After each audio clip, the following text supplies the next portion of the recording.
Welcome to the first discussion of the ISIS papers by the amazing lady, Dr.Frances Cress Welsing. Wow, wow, wow, what a work of art.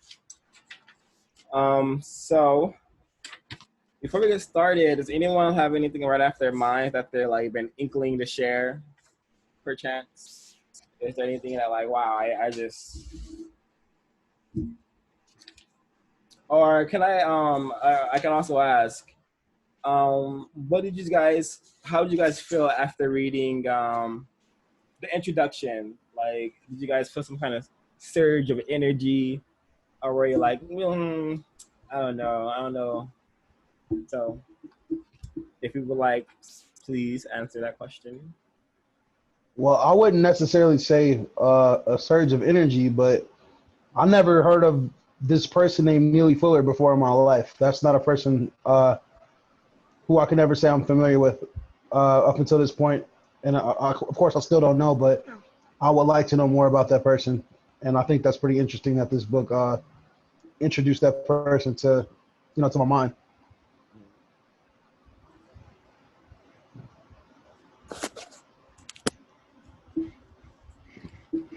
I'm gonna see what I have highlighted from the introduction.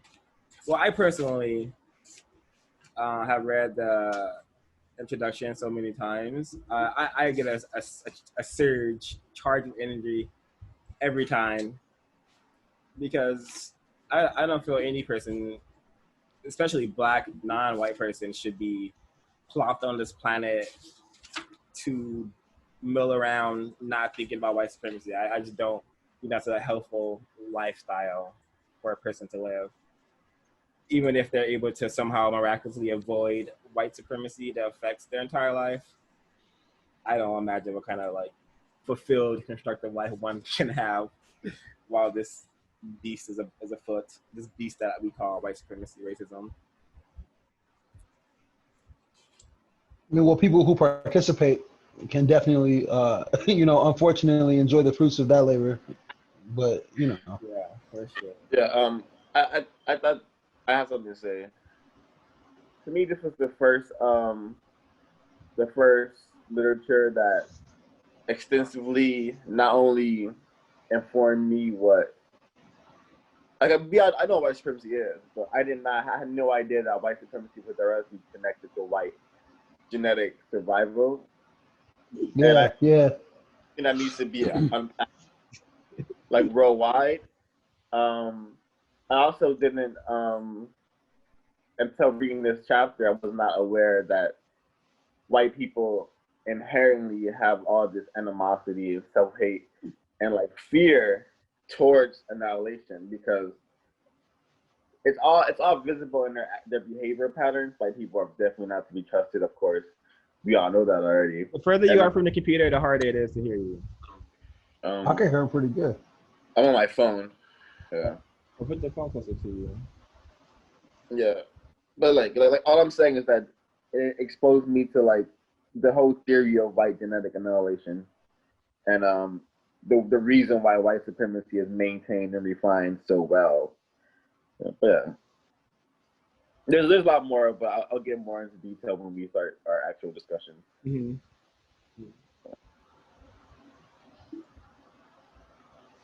So I have one of the first things I have highlighted that I think we should talk about is some page X. Currently. Oh dang! Hold on. Sorry. Well, yeah, you don't have to be there, unless you want to. But it says currently the players on the black side of the chessboard are in a continuous state of checkmate, a losing streak that is centuries long. Can you guys elaborate on like why we're in this continuous losing streak of, most of us aren't even playing a game, if you really Yeah. So anyone have any thoughts on this? Yeah, my thoughts is that Sorry. like white people have engineered a system where black people have to continuously be on offense. I turned it down. I'm sorry. My bad, Joe. We have to be on offense, and but be ever forced to participate. Even if you don't want to participate in white supremacy, you have to. Like, if you don't participate in white supremacy, you just get devoured. You get devoured. You get left behind. You become like a hyper victim. I think you become like a piece of meat that is really used to be exploited, abused, and molested by white supremacy and white people in general. Yeah. Yeah, I agree with you too, Trey. I also think it's just like, I don't know, I guess because white people have just created, like they've just, even from the very beginning, they've treated all people of colors with just such ruthlessness and such like immediate bias towards domination. That, I guess just like centuries of that, building on top of one another, when like people of color often at first, welcomed white people with kindness because they weren't totally depraved. Yeah. It's being naive, but naive, yeah. Definitely naive. And it's just like what Trey said, of like, if you don't participate in white supremacy, it's like we're all forced to participate in it in some way. I think that it seems like she's like highlighting the fact that there's really no central definition that all Black people really agree on as far as what white supremacy is. And then we're born into this apparatus where we're completely ignorant about our position and how it relates to the world. And then we just go about our lives completely ignorant to the conditions that prey on us. It's like they always say, like I've been reading these books where they're talking about how you might not be concerned about the market, but the market is concerned about you, right? That's what people say about Marxism or whatever. But the problem is, it's not until you get into your, like, I would say out of high school, because to me, I feel like high school is like, it's just all of these schools are kind of indoctrination camps, right? So by the time you get out of school and you finally get some time to yourself and you're like, oh shit, what is happening? Like, why is my life to this point? Why am I only here at this point?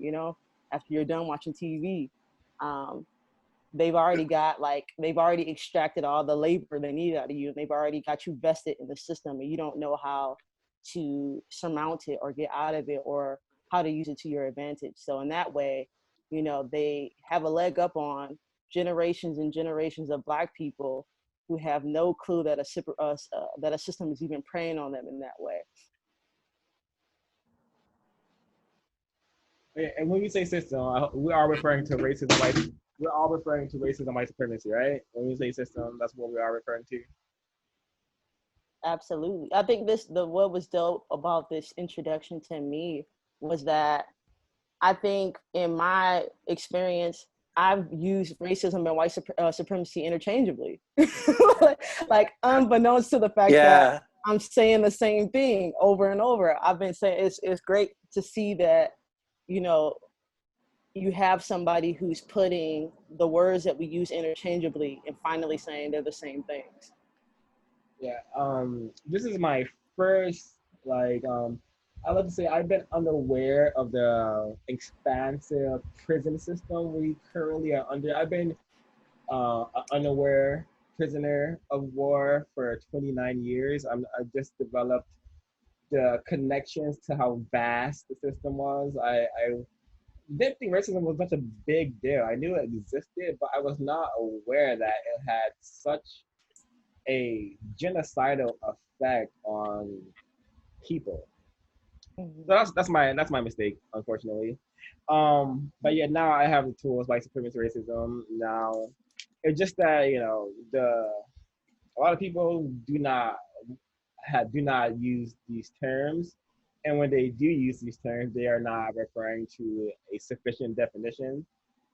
Luckily, we have sufficient definitions. The one that she gives us in this book, and also the one that I sent in the email, which is a group of people who classify as white, who are dedicated to abusing and subjugating everyone in a known universe who they classify as not white. That's another definition of race and white supremacy that I think we should use, that this group is going to use. So, yeah, anyone want to add on anything? Any new thoughts came into anyone's mind as we've been speaking? I also want to just note on the I just want to note that even going to schools and higher education, how this information is hidden, and for the majority of our lives, we grow up in a society where things are not normal, things are not okay, things are often violent and oppressive, and we don't have the language to say what's going on. Mm-hmm. And for context, from now on, whenever I mention racism, I cannot say racism without saying racism, white supremacy. And I feel like we've been conditioned to be squeamish around the term race, like white supremacy. People stop believing you when you say white supremacy because they're unaware that white people dominate their minds, dominate their futures, and dominates like any aspect of your life. You're gonna have to fight white supremacy, and that's something that, like, the ISIS papers really gets really clear. Yeah, and wait till we get further in these chapters. Wait till we read Neely Fuller's work. Yeah, white supremacists are insane, truly insane people. Also one more thing that I just opened my eyes to, was like the fixation of like black male genitalia. Mm-hmm. How white people are obsessed with black penises and like black balls, and really have made themselves gone mad thinking about the power of the black male genital. Yeah, it's very saddening and disheartening and disgusting, but it needs to be talked about. I want everyone to think about the movie Superbad right now. Think about that scene with that high school white boy is drawing dicks all over his notebook, and he says he's doing that. You guys remember that, right? That's I remember. Yeah, an example of racist white supremacy manifesting, and people don't know why. Why are you drawing dicks all over your notebook? Now we know why. I thought that's a really thanks for bringing that thought to my mind. Are you saying that as like that's a manifestation of his obsession with white genetic survival? Exactly. Yeah, exactly. I'm saying whether he knows it or not, potentially the reason he's drawing those dicks on his notebooks is because the subconscious has no other way of saying, because of my penis inability to produce melanin or color, I fear for my people's genetic annihilation. That's what that scene could represent subconsciously, according to Dr. Cress Welsing, and I trust her work entirely. So, yeah. And I think I highlighted this because this is insanely important to understand how smart we are and how we process information. She says on page XI, symbols are entities that carry highly compacted messages pertaining to origin, identity, and survival of individuals and collective peoples. So I can have something as simple as a cross that is just it's not even like a word, but my brain will understand through whatever culture that symbol comes from, the deeper meaning of that, whether I actually am aware of that. Once we get to the chapter on symbols and religion, you're going to see how Christianity's symbols do not mean whatever you thought they may have meant. And this is really important to understand that symbols are super powerful. That's why I highlighted that part. You don't want to add anything? That's why I was just going to say that, actually, like, one thing I really like about it so far too is, like, I think it's cool that she has like a psychological approach. Like, she's definitely really trying to delve into, what's beneath the surface of the subconscious and like how people unconsciously reinforce white supremacy. Mm-hmm. I think the one thing that I am a little bit unsure about is she seems like, in her mind, she seems to think that white supremacy is purely the the product of this white genetic need for survival, or like insecurity about survival. And I think that's definitely true. The only thing is I don't know if it's like the biggest one or the only reason. I mean, I understand that she's coming at it from a psychological perspective, so of course that's the one that she feels is like the most important. But it just, it just got me thinking, like, wondering, it's like, is that true? Maybe. There's a book called Yurugu. It talks about a book called Yurugu. It talks about how white people, it talks about how basically they have no spirit, and that's they've been able to rationalize. If you understand how white civilization works, how they rationalize progress with destruction, and how can I rationalize killing 6 million people who kind of look white, but they're not? There's one drop rule or whatever. So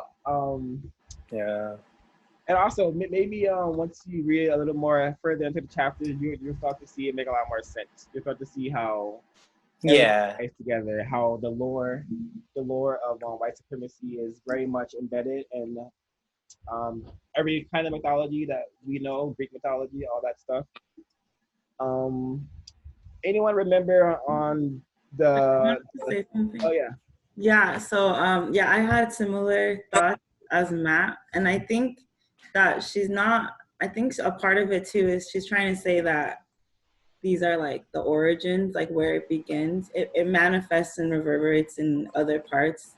Because I always think about things like economically. And me too. So I think that's why she talks about like the 9 areas, because you see it in all of these areas. It's not necessarily saying that it doesn't happen in those spaces. Yeah.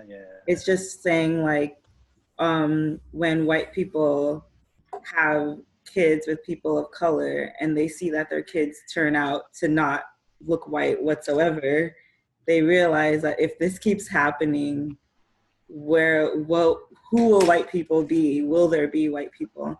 And I think that is a pretty intrinsic feeling, or like a subconscious feeling. And I think because of like how separated we are from our subconscious because of the society that we live in, a lot of the things that, and like the way we've been conditioned, a lot of what she says sometimes can be hard to grasp because we've been so forced to think in a very like rationalistic European mindset. But so much of what happens with us is subconscious. So. Yeah, definitely. I was thinking about, because I've had the same feeling. I was like, man, this feels like a stretch. Like, like what are you really saying?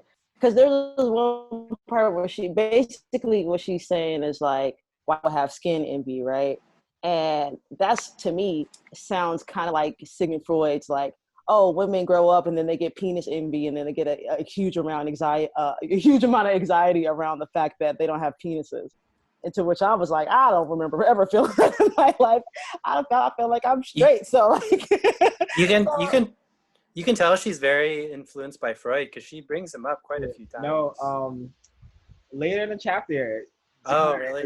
Zakia, you're gonna be very happy because she brings up that penis envy and she breaks it down beautifully. You will understand penis envy the way you've never understood it before through logic. Right. Because, and now I think because of that, that's why it felt like a stretch, because it's just like, how do I register an envy that I don't understand? Mm-hmm. Which I gotta keep reading. So. Yeah. Okay, but do you guys just understand that white people are like tiny majority of the world, and they have developed this evil, brilliant system of dominating us? Are we aware of this? Yeah. Yeah. Can I get? I'm aware. I'm aware. Can I be I understand why. I understand why. Dr. Frances Cress Welsing articulates herself in this way. I think for me, it makes total sense from a psychological standpoint, because once we understand the white psychological mind and how it operates, we're able to go further in that. Of course, this is only the introduction and the preface in chapter 1. So I think everything I've learned so far has been beneficial, and also like the best way for it to be written. I mean, I feel like Dr. Frances Cress Welsing was a reincarnation of Isis, actually. Yeah, that's just my my point of view. You know. Again, also, her dad was a psychiatrist, and his dad was also a physician. So just like third generation physician. So I want to talk about self-alienation because she talks about. Oh, my bad, I may have jumped ahead. I think this is actually in the chapter for chapter 1. Oh yeah, this is a chapter of chapter 1. Anyone have any more things to add about the introduction? If not, I'm just gonna talk about the Washington Mayo phallic symbol. I do have one something. I wanted to bring up. She mentions the Madonna video, like in prayer, and I was gonna read directly from the book. So she talks about. I actually tested this out. Also, I haven't mastered racism yet, but I was able to like put this into practice. Mastering the above definition of racism as a strategy for neutralizing white supremacy will permit one to decode accurately the symbolism in the new Madonna video, like a prayer, designed consciously or subconsciously by whites to massage, stimulate, and enhance further the instinct for white genetic survival. After I read this part, I put my iPad down and I actually went on my PS4, went to YouTube, and watched the video for Like a Prayer. Has anyone actually watched the video for Like a Prayer after reading the book? Yeah. Oh yeah. And it's also the video is very, very, very besides being demonic as fuck, it's also very racist. Yeah. It's very heavily white supremacist based programming. But yeah, I just wanted to hear your thoughts, you know. Wait, I'm gonna one second.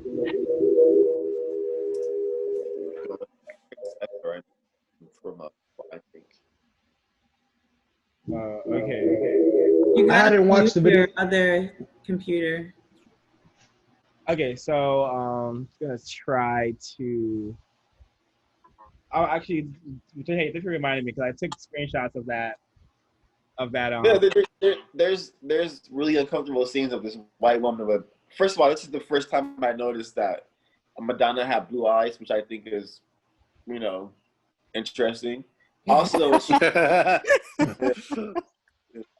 she's dancing in front of burning crosses, and they're so intense. What the fuck? Yeah. I had screenshots of her, but yeah, she's literally like dancing in front of burning crosses, and the backdrop of the movie. I mean, this music video is this white woman is getting like brutalized by a white man. She gets stabbed, and then this black Christ-like figure is blamed on the black woman's murder, and then Madonna saves him at the end, and then at the end they all come together in a dance cue. Really annoying video, but yeah.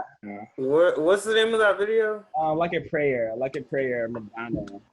That's a music video. Yes, it is. And yeah, I gotta look that up. Yeah, everyone. I mean, to like further enhance their abilities to decode, I think watch whatever is mentioned in this. Yeah, I made a note about that, but I didn't watch it though. Yeah. Mm-hmm. I think there's a lot of like images, you know, and symbols, and a lot of the music videos nowadays. I don't know when this video came out, or I don't know when did this video? I don't know. I think it was early 90s, late 80s. Yeah. Okay, so do I have anything else to share about the introduction? Don't think so. So we know how symbolism manifests from the subconscious outward. We see that in the Washington Monument, and we see the system of white supremacy makes that symbol a validated symbol. Wait, can I actually say something about what we were talking about previously? So I also wanted to say, like, this is really interesting in the context of, like, if you remember Charleston, when all those people were like, you could like that's when I was okay. This is not a stretch, because like all of those white supremacists at Charleston were like talking about the Great Replacement theory and like you will not replace us, and like very obsessed with the idea that like white people are becoming the minority when they actually are a minority. And so like I think a lot of that was all of their anxieties that have been existing for centuries, like really coming out and speaking it. I mean, they've spoken it in other ways, but I think that that was a very blatant, like, genetically, you will not replace us kind of thing. So I think, like, it's super, like, it's happening right now, like, that whole, like, white backlash. Yeah. Yeah. I have a question for you guys.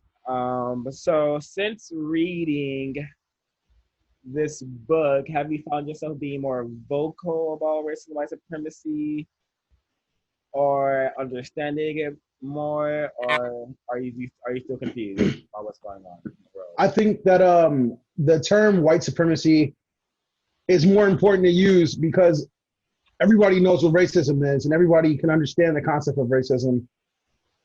I don't think that's correct. I think that most people can, but like calling it.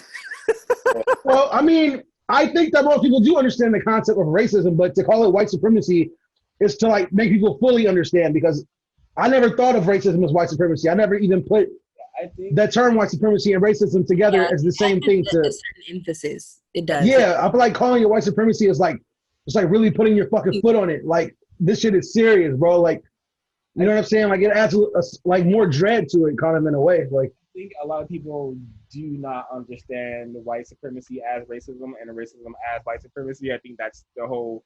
That's why you have people throwing out racism at all races. So I think I don't think it's correct to say that a lot of people know about racism.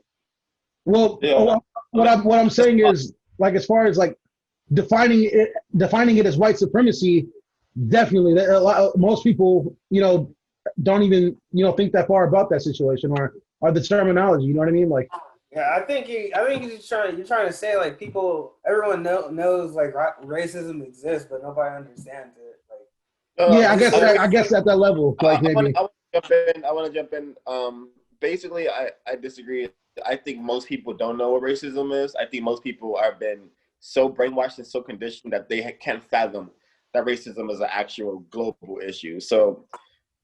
Yeah, the majority of the people in the world do not know what racism is. That's what I believe. The majority of people do not know what white supremacy is either. So you have to use them racism, white supremacy. So Trey, do you feel like if somebody doesn't recognize that white supremacy is the issue, then they can't understand what racism is? Is that okay? No, I didn't say that. All I'm saying. No, that's what I'm asking you. Is that I'm asking you? Is that like what you're trying to like say? Like in. All I'm saying is that I personally believe that a lot of people don't know what racism is. They don't know what white supremacy is. That's kind of the goal of racism, white supremacy, is to be so hidden and so immersed into our society and to our like our plain sight, right? Yeah. I think I would counter that because. Yeah. I mean, I think like you have to have some level of cognizance in order for you to be able to operate it and to actually manifest it in real time. I think to his point, I feel like people, I heard this like saying or whatever, white supremacy is the water, right? People know that they're in the water, but people don't put two and two together. It's that's a great fucking analogy. But yeah, people who know about racism are white people because this is their system. People who are most confused about this system, I would say, are people who are not white, people who are black. I would say they are the most confused because. I'm gonna raise my hand. I don't know why I keep doing that. Sir, may I, sir? So that's what I believe, and that's what I see on a day-to-day basis.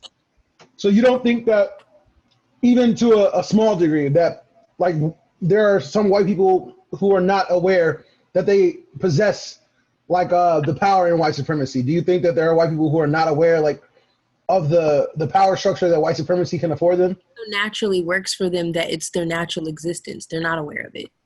Yeah. I don't think it works on a A lot conscious of people, level. I feel like a lot of them. people see racism as So you I'm guys, sorry, what happened? discrimination. I agree. Nora, can you say what you said one more time, Nora? I'm sorry, I really want to hear what you said. A lot of white people, since racism and white supremacy is their natural, it's what they naturally walk through the world possessing. They don't see it as something that they have or a privilege, which is why when you bring up racism to them, they see it more as disrespect or an unfortunate incident, or like even that's why they make it equal to discrimination. They don't necessarily see it as big as what it is because they can't perceive it, right? okay, Yeah, so they can't see it. let me ask you another question. Can I ask a I question? wanted to say something. Okay. Well, like it depends on if you define racism the way that you define it here. Like I think they're very aware of it because I think there's like two types of white people. There's like the conservative type of white people who literally think that there's a threat of like people of color, and then there's like the liberal white people who know that they have the power and are okay with giving scraps to like everyone else. And so I think that they're like super aware that they have the power and they don't want it taken away. If you put it in terms of like white genetic annihilation or like white supremacy. But if you think about racism in this nebulous term that they tell you when you're a kid about not giving people equal access or not being nice or something, or prejudice, then maybe they think that, well, I'm a nice person, so I can't be racist.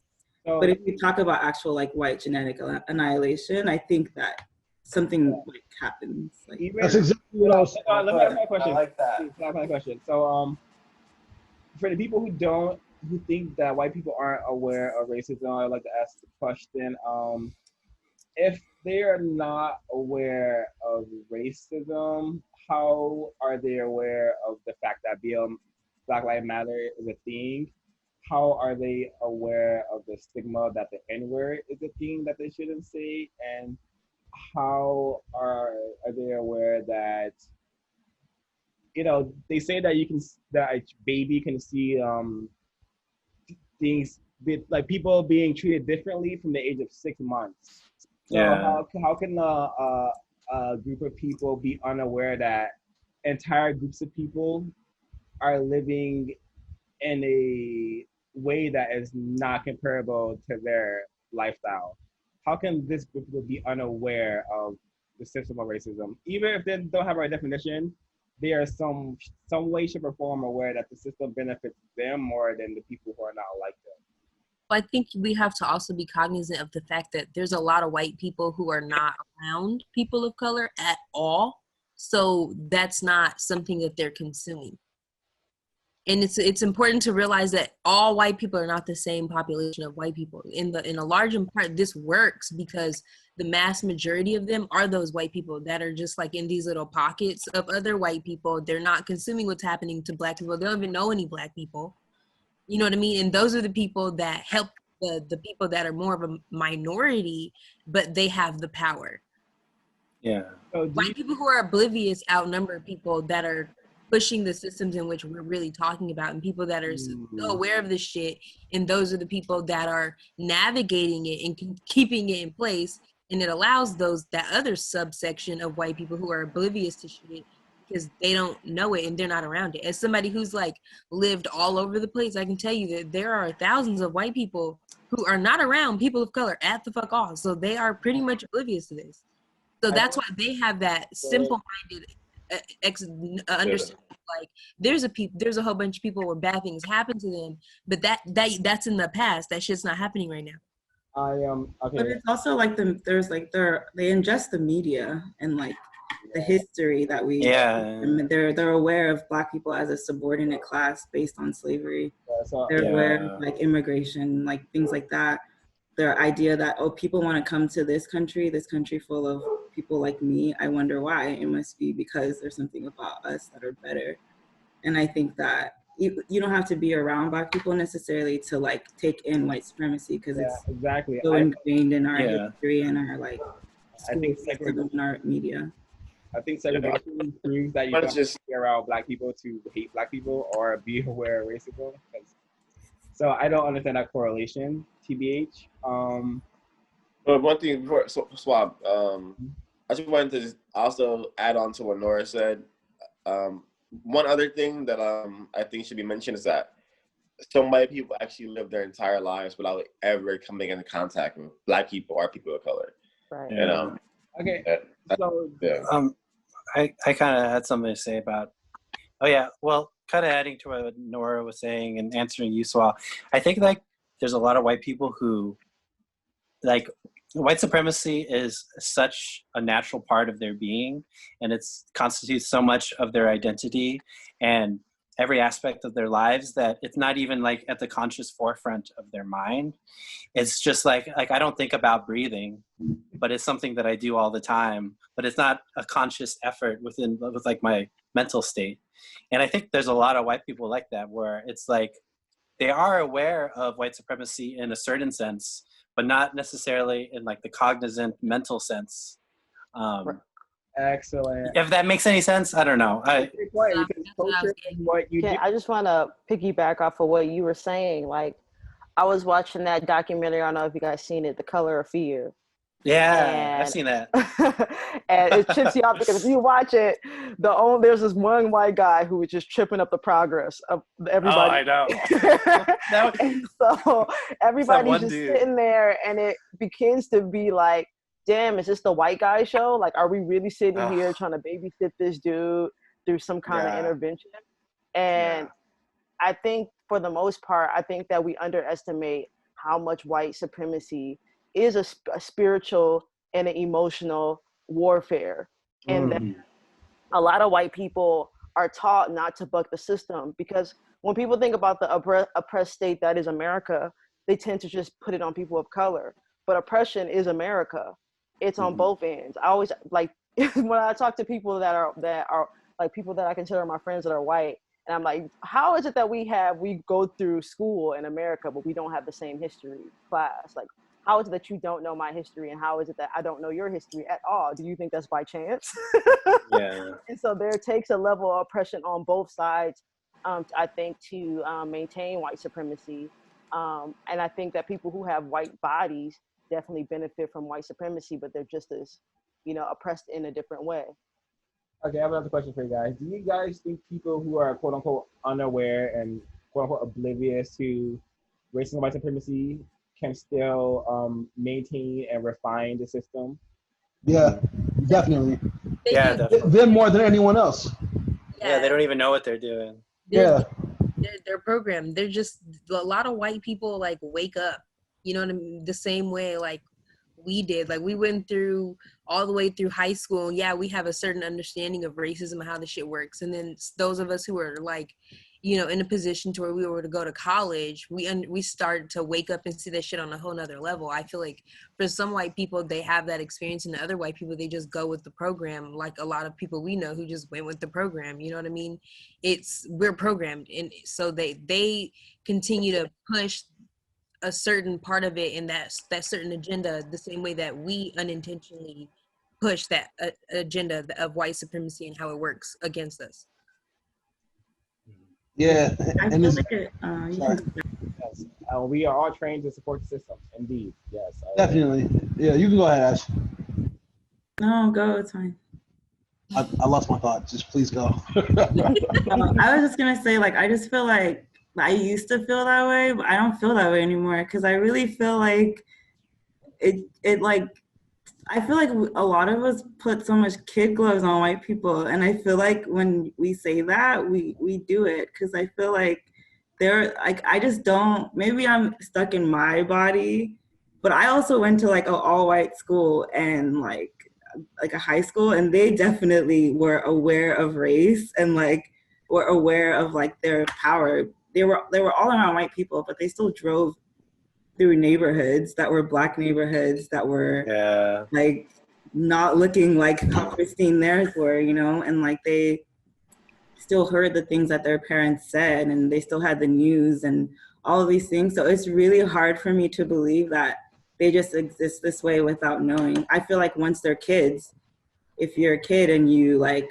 see that way that Black people are being treated, and you internalize that, you're like, well, I'm not being treated that way. And like as a child, you're like, that must mean that there's something better about me, and I want to keep that. I don't know. For me, like I feel like I can't feel that way anymore because I think that it's so hard not to be aware of it. Yeah, I think it's really dangerous to think that a white person is not a racist. I think it's very important to suspect most, if not all, white people to be Well, racist. I think that all white people are racist by default. Yeah. Really? Like a lot of what they are and how they are is programmed, and we also have to consider like a lot of them are not around Black people and don't drive through Black people neighborhoods and don't have that experience, and I know that because of the fact that I've like been to so many places. Like I have been introduced to neighborhoods where I was the first Black person they ever seen. They did not consume Black TV. They didn't have a reason to. That's not how they were being raised. So like when I say there's a lot of white people who never interact and that is not something they're really introduced to, some of that is programmed and intentional. To raise your kids and to raise a family in that way is like something that's very intentional. And once it's programmed, it becomes like just what you do. This is just where we live. This is just where we buy homes. We just don't venture out. We don't have a reason to. This is where everybody I know is. Yo, but wouldn't you say that those white people definitely represent a minority? Because the majority of white people are definitely aware. So these areas that you're talking about where white people live in these isolated areas where they're only white people and they only buy white houses and they don't fucking talk to any Black people ever, and they don't watch BET, they don't watch Black news, and they've never seen anything Black, and they don't know shit about Black people. That is such a small like section of white people. So I feel like that section of white people will always exist, but it still doesn't take away from the fact that the majority of white people are not like unaware children, like Ashley is saying. They're not completely oblivious. So like that minority group of white people, they don't have enough like clout to influence like white people's like thought processes on Black people or other people of color. Like and then see, but I guess I see the opposite because I see that the people that are in power are not the majority. So you think the people that are in power are from that minority subsection? Like they're from like that subsection, but I'm saying that the majority of white people who are like controlling the status quo, they're not the majority of white people. That's like, I feel like that's actually the minority of a lot of the white people. And what I'm saying is the ones that are like in power. So like, and what I'm saying, those are the ones who control the rest of, how everything else is, to the point where like for them, that's just what normal is. But they're in control. So are you saying that I think that there is a concerted effort for white people to protect their little white spaces. Look at the freaking university. Yeah. And so to her point, like, yeah, there is a popular culture of white. They protect their spaces, and I think even I may be skipping ahead, but Dr. Cress says something along the line of like the tokenism situation. It's like they want to make sure that they keep these controlled so they won't have to face the history or the situation that really is. And I can say, I've talked to plenty of people who are like white people, man. I've been talking to them more. I'm just so upfront about this shit, but they're just like, we didn't talk about race in my household. It just wasn't something that we talked about. And I just think in my mind, I'm just like, bro, this is just something this is what we talk about. Like, we talk about race. It's just something that we face every day. And it's just like, literally, they all want to come in as if they've discovered racism this year. And then not only have they discovered racism, but they want to take courses and they want to do all of this new fucking DEI shit. And so, to your point, like they know that they benefit. Do they have the language and have they put the conscious time into putting the pieces together? I don't think so, because I think there is a certain white violence that exists in their spaces that threatens them, that if they do question the system or they inquire about it, then they're scared to be on what they perceive as the margins. That's crazy. That's nuts. Yeah. Do you understand that white supremacy is a culture? Culture is what you do. So despite you not come into contact with non-black people, if your culture by default is white supremacy, you are aware that your race in some way, shape, or form benefits you, because there's no purpose to have a race unless we're gonna have racism. We have race so white people can have a target. You know, the black people are the targets. You know, so we have race so we can have racism. There will not be any race if we white people didn't want to practice racism. They have classifications and they use the classifications against us. How you have like it's all divide and conquer. This is how they operate. So, And maybe the perceived image of the oblivious white person, that is another divide and conquer tactic. I would say. I agree.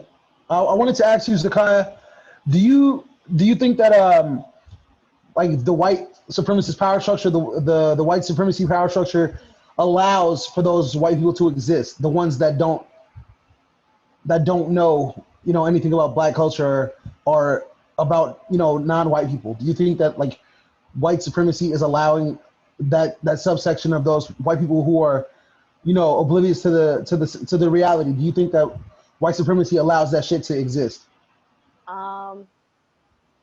I think so. I definitely think so. I think that's a good question. I don't think it's that simple. I think it's like, what are we talking about allows them to exist? Are we saying like, in terms of material accumulation that isn't theirs? Like, fuck yeah. Is it allowing like the continuance of them hoard resource? Fuck yeah. Is it allowing them to be expedient just because they know that they can? Yes, absolutely. But do they know that, they don't have to believe in race? I think they are coerced more than we know by a momentum of white supremacy. That's honey. That's interesting as fuck. And like the preservation of that norm that they have, that white insular norm, is so powerful that if a person came into that neighborhood, they would like to live and to actually occupy land there, they wouldn't fuck with that. Like that's what happened. It's because they want to keep that insularity, that white insularity in that. Because you see the dichotomy. Like if you talk to the everyday, I'm sorry, I'm just ranting, dude. I'm sorry, but if you talk to like a white person, they will straight bold-faced tell you that they're not a racist. But at the same time, cash in on every single white supremacist shit that you can think of. So you can see that there is, like, for lack of a better word, there's a schism in their mind with what they think of when they think about white supremacy. I honestly, genuinely think that if people had the opportunity to see race the way Neely, is his name McFuller, the way he talks about it as, the concept of what it is, I don't think people will opt into violence. But like I said, I think that we're all born into this apparatus, and we're more coerced to continue it than we realize. Oh, Zakia? Am I pronouncing it right? Yeah. What you were saying about white people who are afraid of transgressing against whiteness because they kind of know what the consequences are. That made me think of what happened in Portland, I think a couple of years ago, when there was that white supremacist with a knife on a train, I think, and he was threatening a black woman who was like wearing a hijab. And then it was actually a couple of white guys, I think, who intervened to try and like protect them. And they ended up getting stabbed to death. Damn. And it's like, those are the very brief instances of like a white person standing against white supremacy in a very overt way. And white supremacy doesn't give a fuck. They'll kill them too. Yeah. Yeah, and that's not definitely. Yes, indeed. White supremacy. The key to it is they love killing and abuse and violence. They glorify it. This is their bread and butter. Just to clarify really quickly, that story in Portland, the woman was not black. She was like Middle Eastern or some shit. Oh, okay. Yeah. I still think the point applies though, right? Yeah, but we need facts. Sure. For That's true. Yeah. Yeah. Thanks okay. for yeah, definitely. correction. Do I have anything else? Your symbol, talk about that. And for everyone, like, if anything comes to mind, like, feel free to throw it out there. This is not.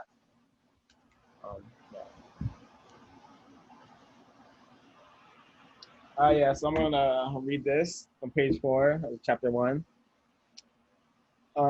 Actually, I'm gonna read a lot of stuff right now. Actually, this is from Neely Fuller. Most white people hate black people. The reason that most white people hate black people is because whites are not black people. If you know this about white people, you need know little else. If you do not know this about white people, virtually all else that you know about them will only confuse you.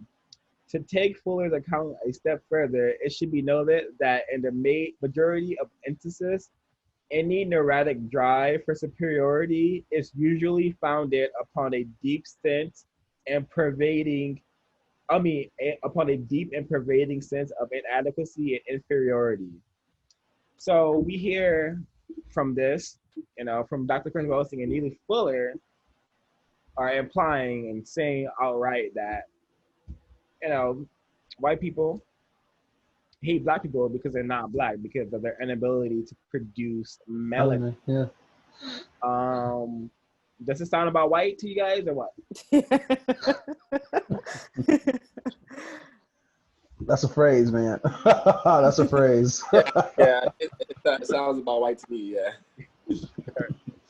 Yes, indeed. Yeah, and it just imagine, think about the whole whites. Think about the whole white supremacy culture as a whole. They love to put things in a hierarchical scale. They even love to compare movies. Like this movie's better than this movie. When one movie is a horror movie and the other one's a romance. Like, you have to put this on a scale, even though they don't relate to each other. It's their nature. It's their default. I also have I've begun to associate these feelings and these traits with like the white collective, which is hostility and aggression, which I see every day. And if you look into one of the 9 areas of people activity, like entertainment, we can see in movies that hostility and aggression is very much there and overt. If anyone disagrees, please share your thoughts. Okay, another thing that I highlighted, which I wanted to share, was page 5. One of the most important of these mechanisms, of these defense mechanisms, was reaction formation, a response that converts at the psychological level something desired and envied but wholly unattainable into something discredited and despised. So this phrase, this understanding of this text will allow us to understand, the whole perception to skin tone coloration being a negative, why white people were able to rationalize treating black people like slaves, as property. So I think this is so far we're only 5 pages into the chapter, and she's already given us so much information to contextualize white collective behavior and understand white supremacy. Does anyone have anything to share? I want to share that. I have something. Like, Jared, go first. You can go first, Jared. Oh, I just wanted to touch on the last chapter not chapter, what the fuck? The last paragraph on page 6. I thought that was really interesting. Can I go ahead and read that or what? Yeah, of course. It says, another perhaps special instance of the use of projection is the historic and continuing desire of whites for sexual alliances with non-whites, a desire indulged by white males throughout the world. This deep desire has been projected on the black males and females and is manifest in the notion that people of color have sexual desires for white males and females. The color competition theory postulates that whites desire and still do desire sexual alliances with non-whites, both male and female, because it is only through this route that whites can achieve the illusion of being able to produce color. The extreme rage vented against even the idea of a sexual alliance between the black male and white female, which has a long been a dominant theme in the white supremacy culture, is viewed by the color compensation theory as a result of the white male's intense fear of the black male's capacity to fulfill the greatest longing of the white female, that of conceiving and birthing a product of color. Yeah, I was like, what the fuck? like I guess this is going on YouTube or whatever, but I really read that and I was like, man, what the fuck is this? Like, I never even had the thought, like that entire passage was just a lot for me. Like, I read that and I had to like stop reading for a moment to really try to sit there and process that. And I'm still kind of like, I feel a little bit blown away by that. And I thought that was really powerful. And I remembered I made note of that and I wanted to talk about that. I wanted to see how you guys thoughts about that. I want to respond to Jai and also wanted to just share briefly.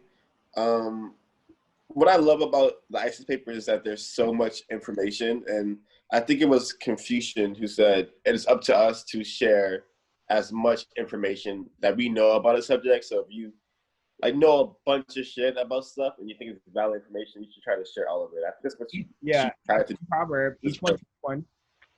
Yeah. But Jair, when I read that passage, I was able to like further, because I feel like I'm aware of that white people want to sexually dominate black women and women of color, and also black men and men of color as well. For example, like I live in London, and like the conversations that I have with like white people are pretty insane, and a lot of them are like the conversation is all rooted in wanting to have sex. Basically, it's not about like getting to know anything. It's just all about sex. And some of the interactions are really gross. But in London, you see so many white men with like Asian women and black women, but you mostly see like Asian women and white men together. It's rare for me to see actual white couples anymore in London. And also you see a lot of black men with white women in London as well. And it's very rare that I see like the same couple. And I think this is a direct example in our real world how what she's saying about why people have this need, this desire to like fulfill their sexual need for melanated bodies so they can feel like the illusion of being able to to create melanin. Was that making sense, CJ? Am I answering? No, definitely. That was definitely a good example of like a real world situation, like directly relating to that paragraph. So thank you for sharing that. I think that was really important. Yeah, and just because it's on topic, the cuckling, where a white person pays a black man to have sex with their wife or partner, that is this behavior is a manifestation of the color confrontation theory, because that white man is able to fantasize as being the black man carrying the genetic material to deliver the color to the white woman. So this is why we have Malcolm X talking about white men trying to pay him to have sex with women. So this is that reality manifesting. The subconscious will always find its way out. I think our ancestors in the universe for Cress Welsing, putting this information out here for us to digest and study and learn from.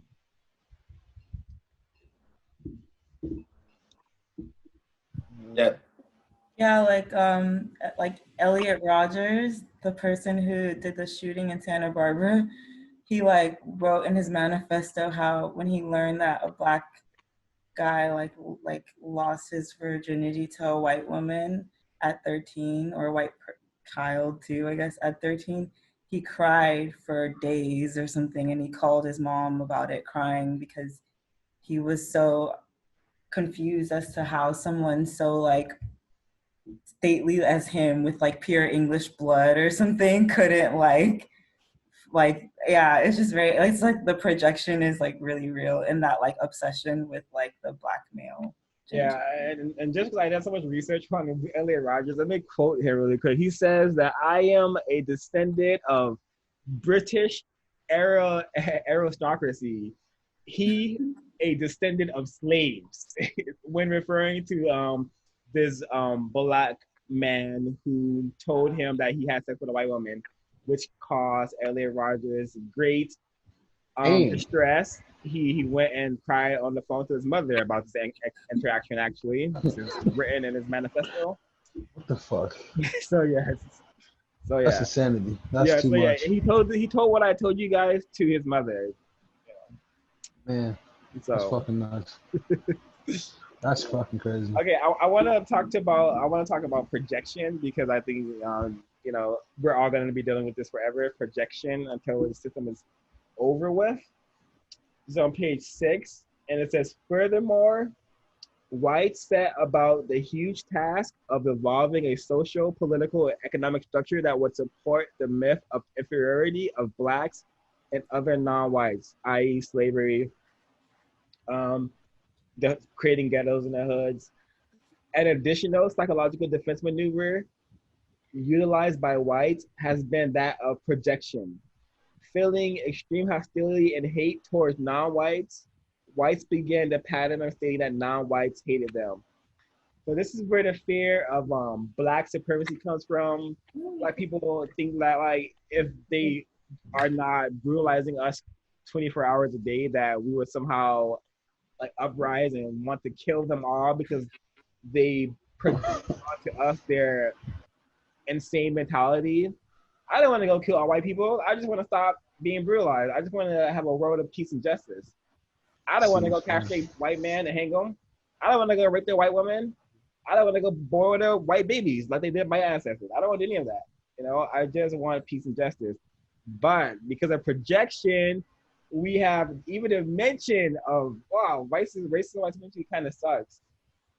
A lot. They're like, why do you hate me? Why do you hate all white people? On Twitter today, I was like, I said this wouldn't happen if racism and white supremacy wasn't here. And this person was like, a bunch of people were like, why do you hate white people?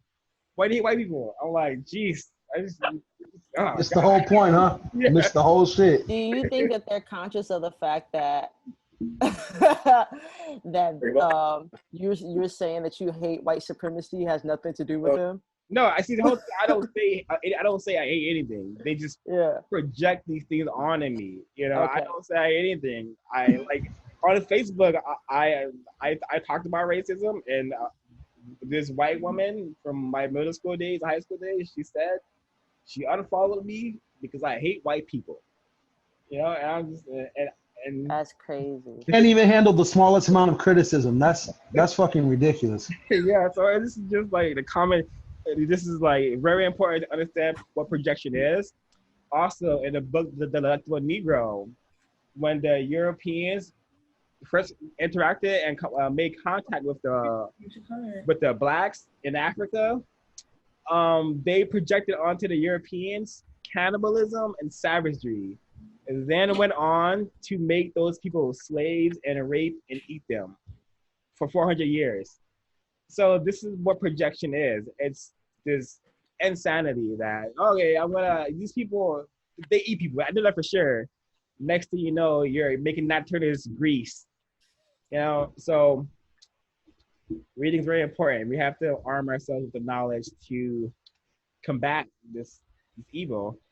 I think a really good poem to read is Red Summer by not a poem, a really good text to read is Red Summer by W.E.B. Du Bois. Incredible piece of text. Read it. It's very short. Red Summer. So I'll put it in the chat. Can you type it into the text? Yeah, I'm doing it right now. Red Summer. It's really short. It be said that like. Let me into the meeting. So I'm trying to log into my computer on the actual program. Oh, okay. Well, yeah. I see you. Okay. Oh, I was gonna say, could it be said that the whole White Lives Matter, Blue Lives Matter movement is One more time. So white lives matter and blue lives matter. Hello? Yeah, there you go. Yeah. Okay. So white lives matter and blue lives matter. That's just a huge projection. Definitely. Oh, of course. Most definitely. Because that's white supremacy in effect, 100%. that all lives matter, blue lives matter shit is literally only to retaliate against black people for saying, hey, I'm here, my fucking life, please don't fucking kill me. They were like, oh, but what about the cops now? And what about other white people? I was like, okay, what the fuck are you talking about? Like, this is nonsense, bro. You sound fucking crazy, but whatever, bro. It's too much of a disturbance to the natural order just to show that black people are human. Like, that's just too scary for them. Like, that bare minimum. Why? Yeah, because like, Sorry, excuse me. you guys are real humans and you've been doing that to y'all? I bet y'all real mad, huh? You're going to do that to us? Blue lives matter. Right. Oh, shit. I think it trips me out because I was reading this book one time by, I don't know if y'all know that dude, Charles Bukowski. And he's like this, what's this dude's name? Supposed to be like, I don't know, he's just a writer or whatever. But he has this part in his book where he says he drives through, I think he says South Central. And he was looking around and he's seeing black people being black people. And he was just filled with this paranoia. I mean, he didn't say it like that verbatim, but basically he was like seeing black people get along or whatever. But he was just filled with this sense of dread and paranoia that the real truth of the matter is that if black people wanted to get even, then they could, and that they wanted to get even secretly. And so he felt unsafe in the hood. Well, that's a form of projection, isn't it? Projection. Let's see. Boom, boom. Yeah. I just want to chime in. All have the language to understand that behavior. Projection. Also, it's also fear projection. And also, what is it? It directs energy away from what's actually happening to something that's imaginary and illusionary, which is another white tactic. You have to be aware. You have to be aware that white people like to do this thing where they try to be musicians. They try to be very, very discreet with their actions. So, blue light is an imaginary concept that has no real weight. It's just to distract us from like, okay, there's a genocide happening on television right now on Channel 11. There's actually you can like, bro, and share on Facebook, you know. There's a genocide on Channel 11. Yeah. Damn, bro. Yeah. That's real. That's real. That's definitely real, Trey. It's like it's how do you continue genocide? It has to be normalized. You know, it has to be something that's so normalized that it happens. So it's just my. It has to be so normalized that you are mental sided due to your destruction becoming so normalized. This is what has happened to the collective of non-white people. Our psyche has slowly been pushed out and replaced with the psyche of the oppressed European. The oppressed other is our psyche now. That's the psyche we have been given via the white masters who run this prison planet. I wanted to piggyback on what Trey was talking about genocide. I think in addition to using the language white supremacy instead of just racism, it's also important to fucking say it's a genocide, because when people think about genocide, they think about the Holocaust. That's the first. When I hear genocide, I think about the Holocaust immediately. That was 5 years of mass murder and attempted genocide, but it's not measurable to like what had happened. Yeah, of course. I'm not trying to compare tragedies. I was just saying that just for like context, you know. Right, of course. But what I wanted to say was that when people think about genocide, that's what they think about mostly. For sure. But when black people are getting murdered on a day-to-day basis, it's not fucking hundreds in a goddamn like encampment. But if it's hundreds every day, every fucking year, slowly but surely, the numbers of black people are going down further, further, further, further, further. And that itself is definitely genocide. So, and it's millions. Also, like South Central is like millions. Millions. Well, do you understand what I'm trying to say? Though I'm like also like that's what I mean. It's like it's so ingrained in us that you don't see that South Central is an encampment too. Like just like you're saying that we don't see that these things are genocide. There's so many like these are food deserts on purpose, right? Like places that freeways are next to on purpose to mess up our air quality and things like that. Like those are Fuck. That's insanity. Damn, yo. I've been reading like a couple of books at once, and I'm reading this book too because I want to join in with y'all. And this is a really good book. And one of the books that I've been reading is The Pedagogy of the Oppressed, which I think is a really everybody should read that. That book is life changing. But one of the things it talks about is like the sense of false generosity, because I grew up in South Central too, and I worked in like nonprofits in South Central, and the government purposely keeps that area depressed with no resources. But every once in a while, they give grant money so people can go down there and do what the book calls a sense of false generosity. And the false generosity is basically to keep people invested in a system that is there to oppress them. Basically, like, oh man, like they're finally going to get rid of the food deserts by putting, you know, lettuce in the liquor stores now. I feel like I'm okay. And that's, and when you pair like that logic of false generosity, so we can stay oppressed with the idea of what I'm reading here, it's just like the depths of white supremacy, you know, the depths of white supremacy to keep people invested by saying like, hey y'all, we finally decided to give you guys a couple of plants. And then we Like, clap. yeah, it's real. It's a very real thing. And so I think I really love that idea of menticide, because I think our school systems are 100% there for that. Even the university system, I think, is there for that. And because Definitely. we've been targeted in that way, like we do not understand what false generosity looks like. You know, people that, I mean, I think we're a fortunate few people, but for the most part, a lot of people feel like if they go on outside of this system, that they will lose.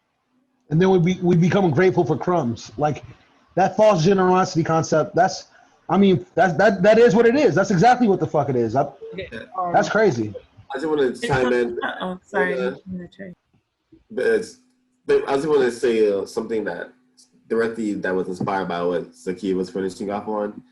Basically, schools, like the sole purpose of schools is actually to reproduce a society that will be complacent and white supremacy. Some of like the first schools were for Native Americans or Native people who Right. they literally would die inside the classrooms, and they would bury these children in the back of the schools and continue sessions, like, of course, like the next day. So like schools go directly hand in hand with sustaining, maintaining, and refining white supremacy, because they guide people's minds to be racist, to be prejudiced, to be sexist, to be misogynistic, to practice homophobia. Schools exist for that reason, to like condition and of course inspire menticide and keep people oppressed. It's not a good, school is not for the goodness of humanity, which has been pitched to and sold. Yeah. So, yeah.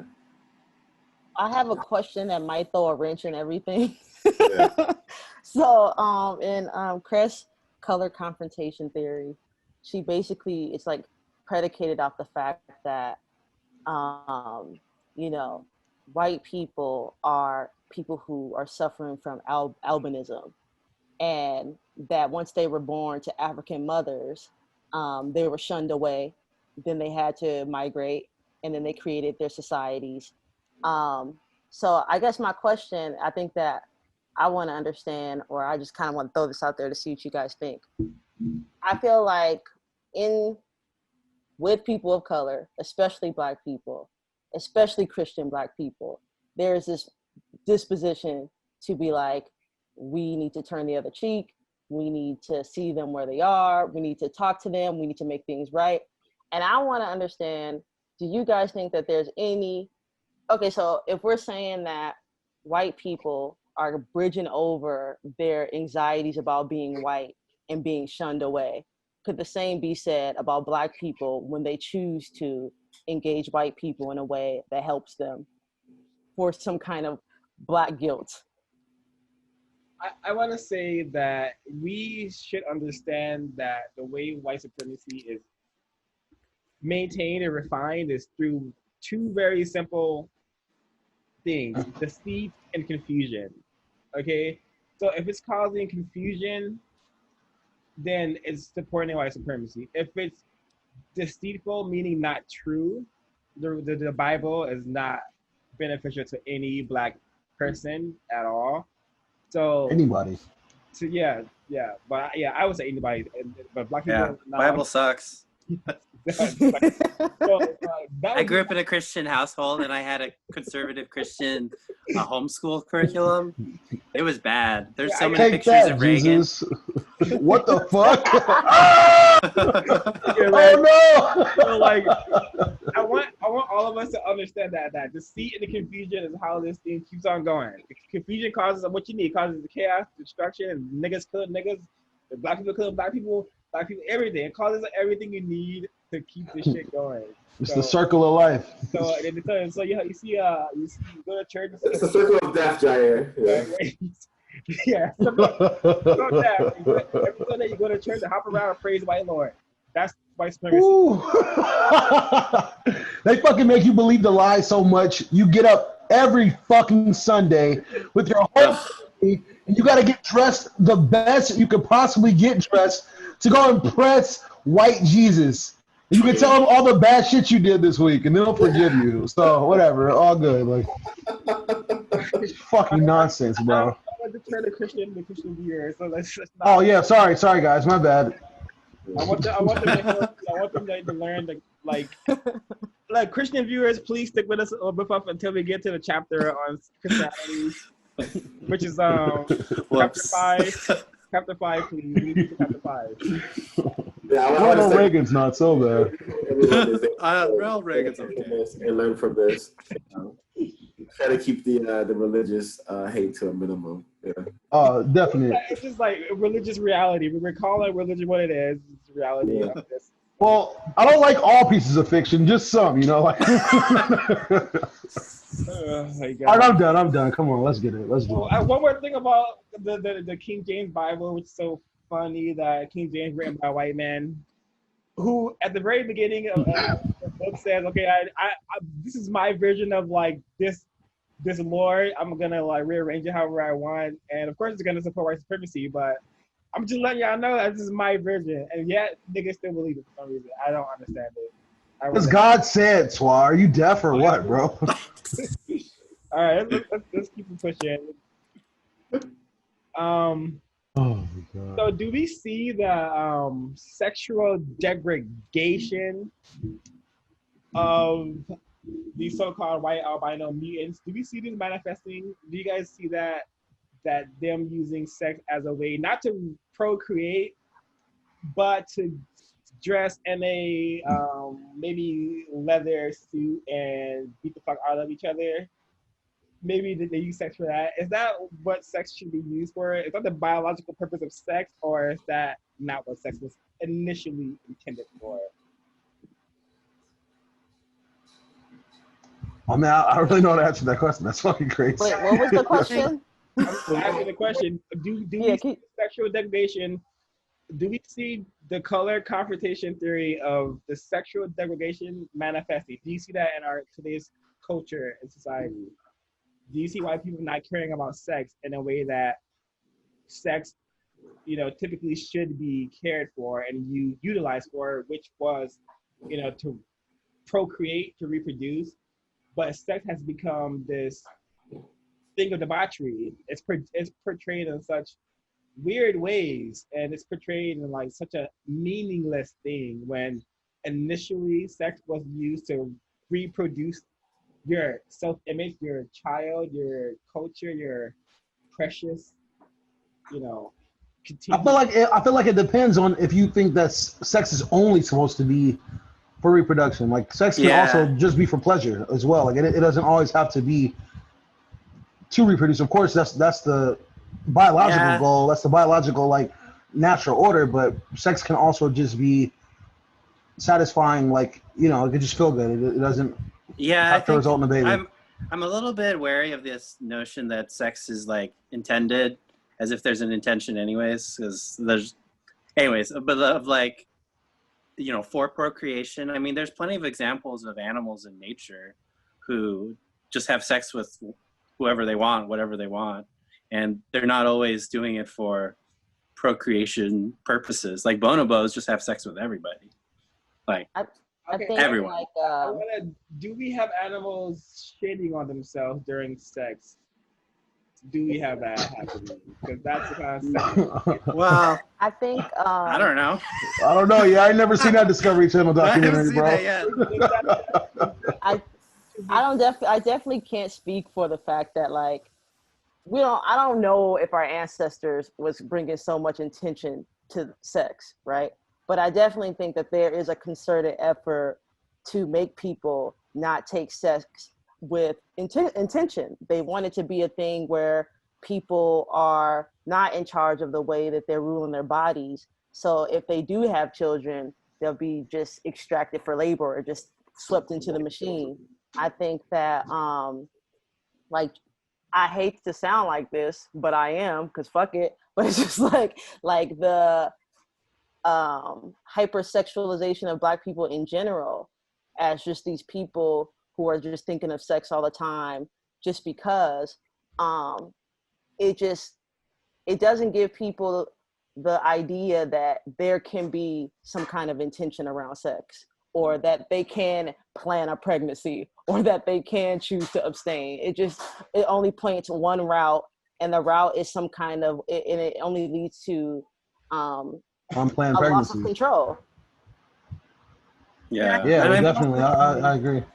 And you know, I will have to say too is like, I mean, to be fair, one thing that I've always heard a lot from a lot of white Christian conservatives is the notion that sex is only for procreation. Like that's a notion that I've heard quite a bit from white Christian conservatives, and I feel like it's something that I've heard touted quite a bit from Republicans. This kind of narrowing of sex within a particular category. But I also think that it's also true of like sex being removed from the sense of like intention. Yeah, I don't know. Yeah, I think like especially in our like now, there's like this like mechanization of sex where it's just that's a good way to being put it. good at specific aspects of it, like in a way where it's almost like riding a bike or something, where it's not like a connection or any type of like bond that's being made. Not to say that everything has to be in the context of a relationship, but it's still like some sort of like that physical connection also leads to like some sort of emotional, spiritual connection. And I think that with the way that white people like to rationalize everything, or what European culture does, it's turned sex into this like mechanical thing devoid of a lot of like spirituality. Yeah. Just to be clear, I don't think sex should only be used for procreation. I do think that's one of the intended purposes for sex, though, and I don't think BDSM is or a lot of those other things are, good examples of what we should call sex. Let me ask you, Swa. Mm-hmm. Do you think that any sex outside of procreation is derivative of white supremacy? Like that, all that other shit just exists to like, I don't know, bastardize sex in a way. Like, if that makes any sense. Like, do you know what I mean? Like that's I feel like maybe I'm not following like what you're trying to like get at by mentioning BDSM. Like, my question was, do you guys see sex being portrayed in a meaningless light? Like, why can't I watch any rated TV MA show and see sex almost all the time? Just have sex. So just previously, this is not this is kind of off. This is very what I would call anti-sexual, because I don't think, according to logic and the compensatory code that I'm reading, sex should not be portrayed that way, especially if they're trying to replace white supremacy with justice. Yes, maybe after white supremacy, yes, have all the kind of sex that you want. You had it, do whatever you want to do with sex. But in this context of white supremacy, being dominated in all of our people's activities, we should be very intentional in everything that we're doing, sex included. So, I'm not saying only have sex to procreate. But what I am saying, maybe don't, wear a human leash and maybe don't get defecated on. is what I'm saying to do during sex, because those are anti-sexual acts. I would say. I ain't trying to laugh, man, but like, Yeah, I mean, people do what they want to do during sex. I mean, Yeah, if you want to wear a bunny suit, I mean, who the fuck am I? I don't know you, bro. Like the fuck, like, do you, G? I mean, like, if that's the kind of shit that get your rocks off, I don't think that like is like I don't think that has anything to do necessarily with white supremacy. I don't think. I feel like I think BDSM I think BDSM definitely, has to do with that. BDSM is all about power and like control. Do you think that power like sexually? Do you think that that's the same as like the same power like that's used to like dominate people, like oppress entire like sections of people? Like, do you think that? Because I don't think that. I think that power is completely different. I don't think that it's necessarily the same. I do understand that about the submission and the dominant roles in sex, but I don't think submission and dominance in sex is the same as being submissive or being dominant, like from a racial standpoint. I don't think so. If you read like the Delectable Negro, like sex is used as like rape, like used as an act of like power. Well, I mean, yeah, that's completely different though. I think that like. Well, I'm not saying. I'm just saying, example, in general, like sex is like one of a significant tool that can be used to like gain power with. Yes, actually, sex is actually one of like the one of the few motivating functions that we like exist by. Your sex determines like a lot of like your being. So if you can confuse an individual or manipulate that aspect of sex, you already have like a lot of power to dominate the person and the rest of the 8 areas of people's activity. So that's. I also want to add, just to like, basically, sex was also used during antebellum slavery to create subgroups of actual people for labor and for surveillance. So that is the power of sex, and also like. Also used to create Arabs who like definitely dominate Africa at the moment. Definitely South Africa, where you have like 30 million South Africans are dominated by 4 million white South Africans, which is because of sex, and because sex has allowed entire subgroups of people to be created and then used for the purpose of like enforcing white supremacy and sustaining it while also being anti-black as heck. Yeah, so that's, and also like, yes, I also believe like this BDSM stuff is also a form of, it's a direct result of white supremacy, and it's because of like lots of trauma and like lots of unfulfilled desires that being fulfilled, because all of it is also pain, like it's and pleasure, so to me, it's very twisted. So yeah, it's not, to me, it's not regular aspect of our nature as divine, higher, like conscious beings. Well, I don't want to spend like a bunch of time on it, but do you think that BDSM is like the only? Oh my fucking god! What is? Go ahead, pass, fuck it, dude. I forgot my whole shit. I kind of wanted to say something. Oh no, you can go for it. Go ahead. It's okay, you can go. Oh, I was just gonna piggyback on what? Can you hear me? Yeah. Basically, I definitely think that there is like. People don't, especially Black people, I think low key, I think people don't value the depths of how much sex is a site for power. Power struggle really does happen there. You can do a lot, like you can literally create people from sex. I don't think we really gas that up enough.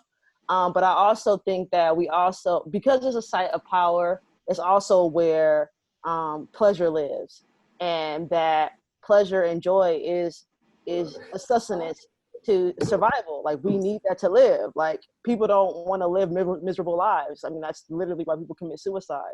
And so I think that, the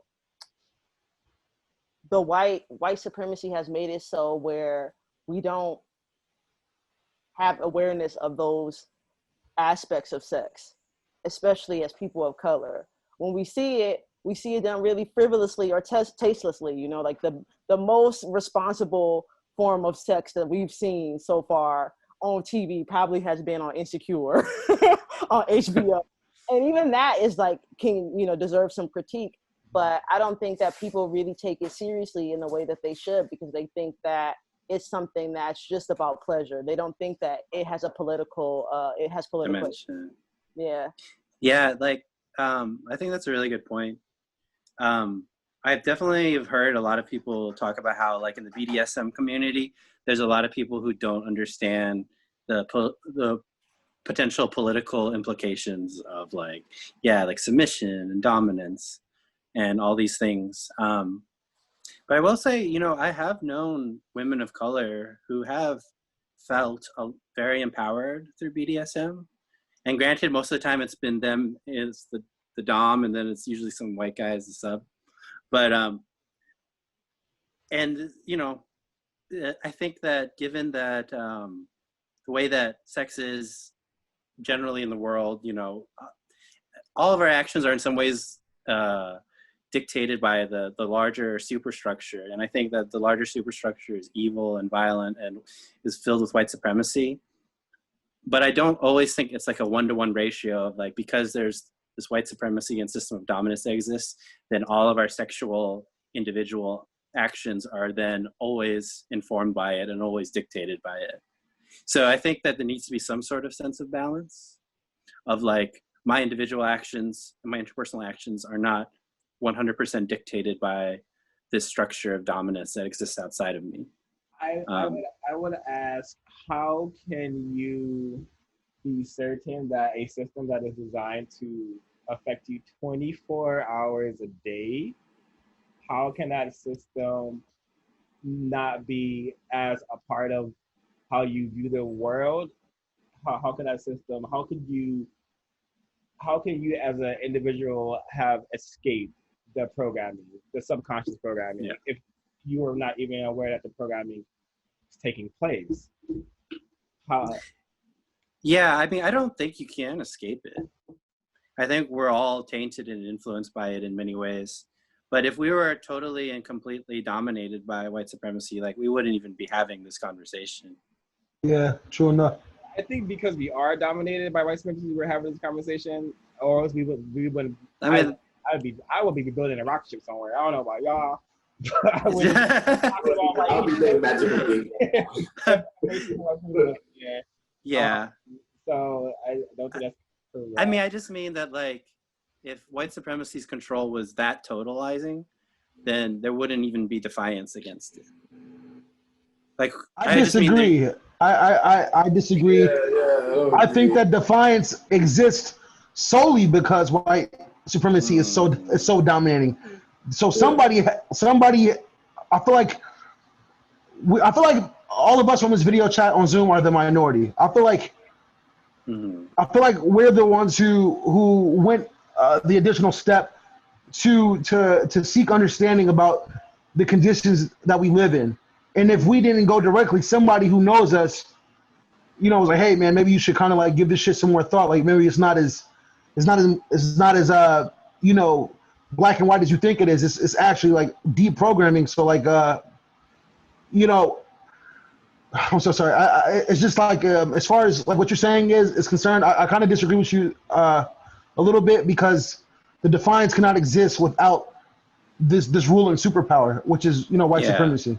Yeah, and I think too, like, when you talk about like the white supremacist project, like, I feel like Canada is the perfect white supremacist project because nobody thinks of it as a white supremacist project. Yeah. Like, Native American people are like, or like indigenous people in Canada, are like in these like re-education camps and being like killed, and are like all these indigenous women are missing, but like still people say that, oh, Trump is president, I'm gonna move to Canada, which is like a white supremacist. People say that all the time. And I feel like it's kind of similar to a lot of the things that we tout as like liberatory. Like, a lot of times they're really just like white supremacy repackaged and like given it to us, but like we see it as some sort of like liberating. Like, I don't know. I just feel like personally, like that reminds me of BDSM in a way, because it's like seen as this like liberation, but really it's just like a repackaging, and has like such a good PR that people perceive it as like liberating. like, and I think that actually, like, being the dom is submissive in a sense, because the sub is the person who dictates the boundaries. The sub is the person who, like, dictates how far they want to go. Like, so the rules are set by the sub, right? And the sub is telling the dom what to do. So I think even in that sense, like, the dom is in a way submissive structurally, but like within that act, the dom is play acting like they have power, especially in the context of like when it's women of color and like white men who are sometimes even like paying for this. Like, so like that dom's like compensation is in the hands of somebody, and if she goes too far or does something he doesn't want, then who knows if she'll be compensated. You know what I mean? So there's still like a power dynamic. I wanted to touch on that because what you said about BDSM, Ash, that like the submissive person actually holding the power and then the dominant person not really having it is kind of like in the same way, like how in the world, white people, although they're the ones, you know, I guess in this situation they'll be the sub, and then non-white people around the world will be the dominant person, the dominant, you know, person in that situation. But then again, when white people want shit to like move a certain way, they dictate that shit. It's not up to the dom, which is all of us. It's up to the sub, which is the white person that's influenced the entire fucking the whole fucking game. They influence that whole shit to benefit them, no matter what. So yeah, there's like white racial doms. Like there's white people who talk about like who are super into like, I'm checking my privilege and I know that I'm like a white person that's taking them, and like they're super into like degrading themselves around like people of color. Like yeah, set the that shit boundaries. is super weird. They're not actually letting go of any economic power or like any sort of power. It's just like them degrading themselves in front of you within this like set confine that like will better. Like I never thought that's crazy. I never thought about it that way at all. Like that's a pretty interesting way to like to look at that kind of situation where when white people are profusely apologizing, but it's definitely like it's not real. It's like it's fucking fake. It's just to save face so they can keep like this power in their mind. Like I'm so like I had a situation where a white man like said nigga around me, and I was like, what the fuck? Like this is super weird, bro. Like you need to not. And then he tried to, I kind of like he kind of tried to like talk in circles about why it was okay for him to say it, and kind of like why I should like not be so offended by like him using the word. And that's like a testament to white supremacy finding any fucking way to exist, no matter how toxic it is. Yeah, and the rationalized behavior. Exactly. Yeah, to rationalize. I was losing that fucking word. Yeah. Very important to understand that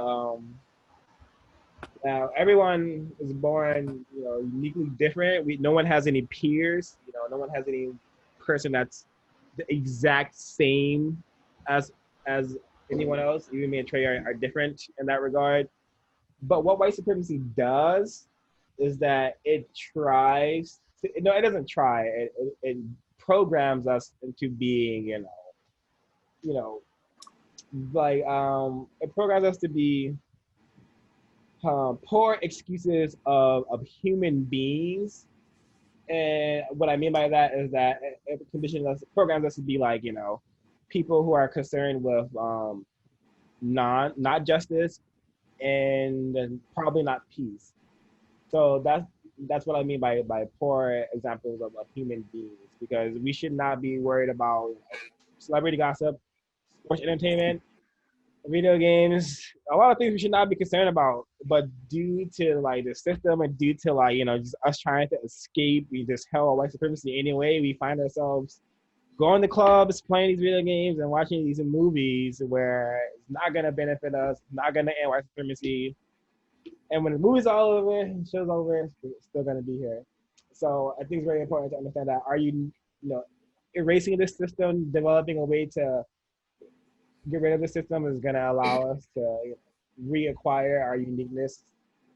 And through this process of understanding racism, you will be able to, you know, get your mind back, unmenticize yourself, hopefully. but we have to understand the information and accept the information to begin our process.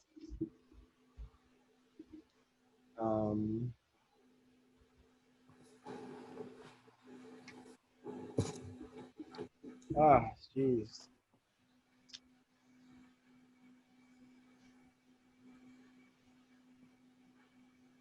Anyone have anything to share from the chapter? Anything they have highlighted? Anything they want to read out? Do I guess? Yeah, I'm looking for the passage, but like don't wait up on me. Like if someone has something to say, chime in, jump in for sure. I wanted to ask you, Schwa, or anybody. On page 12, there's I don't know exactly where it is, but it says white governmental groups. What the fuck does this say? I'm sorry. Let me go to page 12 real fast because I thought it was really interesting. I wanted somebody to kind of like to touch on this for me if they could. Damn. Well, while you're looking for it, let me read this. Go ahead. Okay, so the color confirmation thesis theorizes that okay, why I'm reading this, because this is what menticide is. This is a really good example of menticide.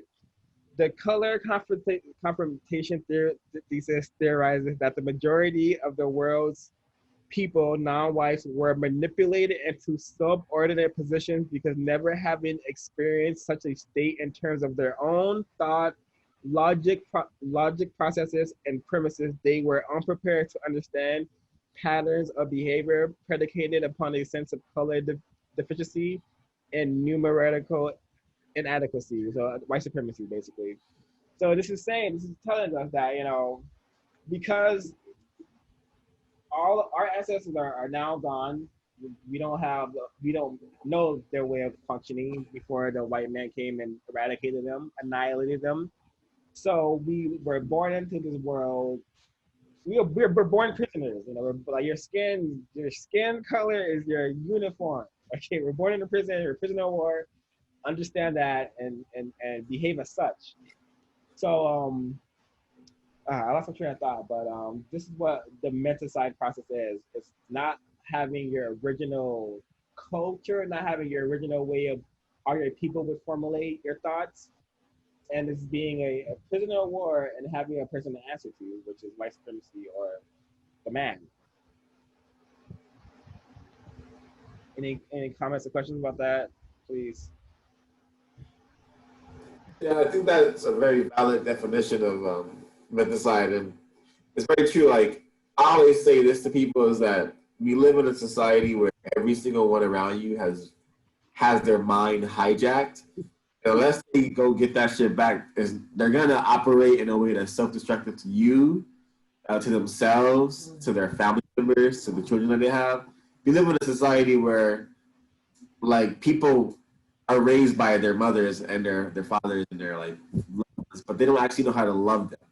So they grow up in abusive households. Like a lot of people have to read books to understand like what actual practices of love is. I know, like reading All About Love by like Bell Hooks informed me what like love looks like, and then you have these really unfortunate understandings. Oh my God, I grew up in an unloving household, basically. But like reading books like Isis Paper and the like color confirmation theory, we basically learn how this real, like our society, how to function and how it actually functions. Like we're no longer living in a imagined reality where we think everything's okay. It's like things are not okay. A genocide is happening, and like the white being, like people who classify themselves as white, have agreed that our deaths and our like lives are not valuable. Our lives should not be sustained. Like that is a real life thing. It's not a movie. It's like genocide is happening to Black people and to people of color. Native people are almost like completely gone. They have very little power, very little standing, a very little representation in the media. Like no one talks about indigenous natives that were once in America, and that is the goal for Black people. Eventually, that is the goal for a lot of people on planet Earth. So by us having these conversations, we are like acknowledging white supremacy's domination on planet Earth and in a known universe, and we are like also combating it by like, speaking, truthfully about it. I think. Yeah, I agree wholeheartedly that speaking about it is the only way that we're gonna get to that step. And if it's a armed step or it's a white supremacy saying these niggas are talking about this way too much. Too many of them are talking about white supremacy. We can't sleep at night because they keep yelling about white supremacy. This will kill them all. That may have to happen. That may have to happen. I prefer that than continuing this. It's not real. I prefer us to just get off this planet and go somewhere else than to continue being a subject. Yeah. I mean, and I hope this is a shared mentality. That's all I have to say about that.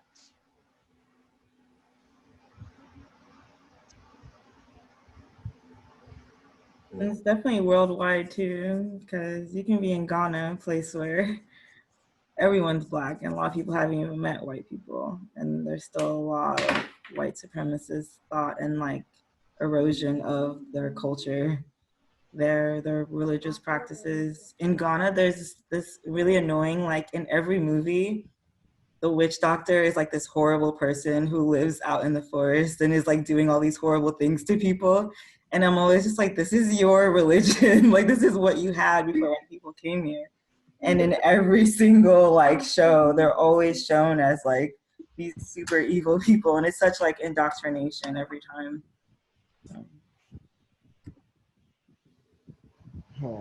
Yeah, I find that whenever you see any glimpses of actual ancient traditional black practices in the media, it's always demonified. It's always made to be satanic, made to be negative. I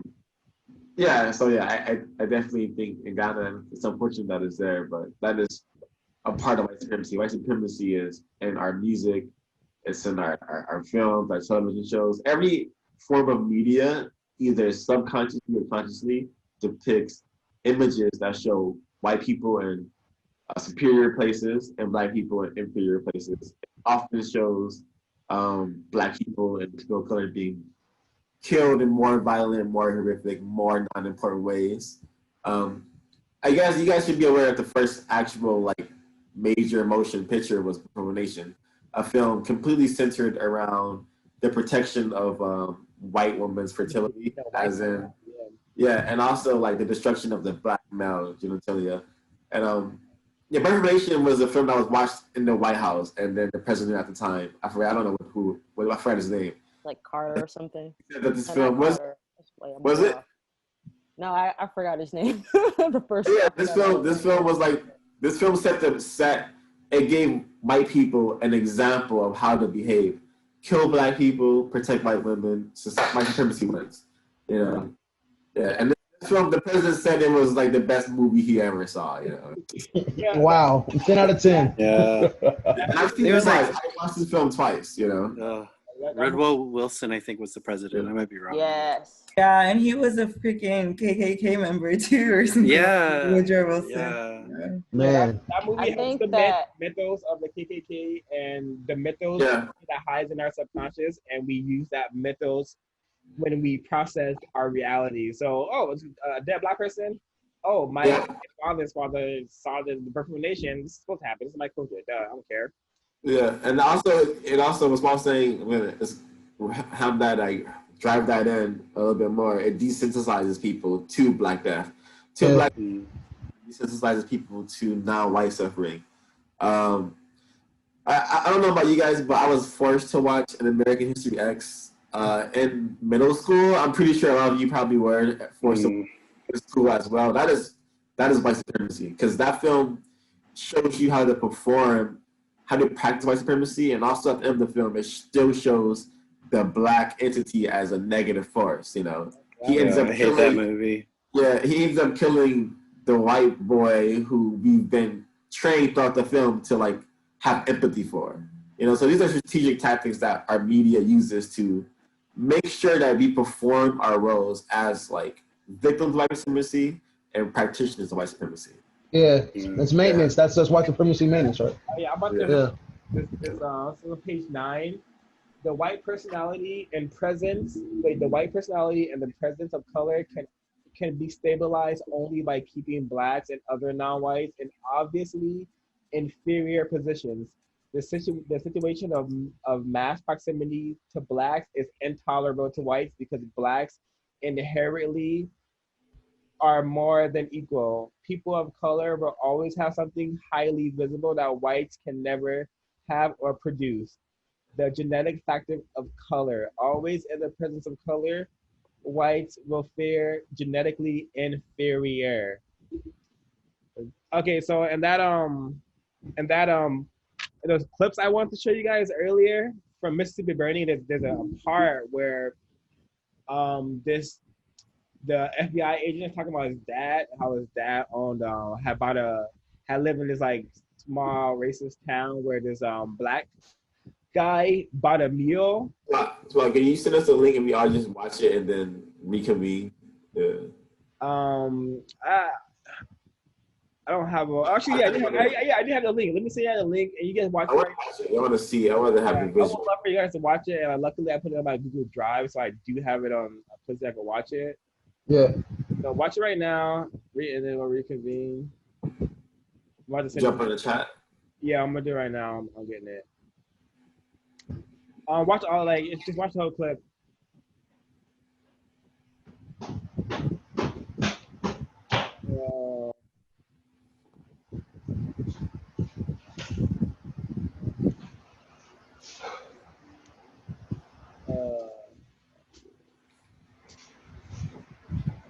All right, here you guys go. See if it's working for you guys. You send it? Yeah, it's in the chat. Okay. I don't see it, buddy. Yeah. Never mind. I gotta put it. Dang, it's a lot of features right here. My bad. There it goes. All right. Give me click. Wow, hold on. It's not gonna work. I think for y'all. Yeah, it has to be a public link, like a public link. I'm gonna do it now. Yeah. Like anyone with this link can open this video. All right, try it. Right now? Yeah.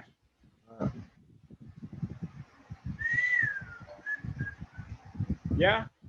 Yeah, I'm gonna mute myself. All right. Bathroom break.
Is it clip over yet?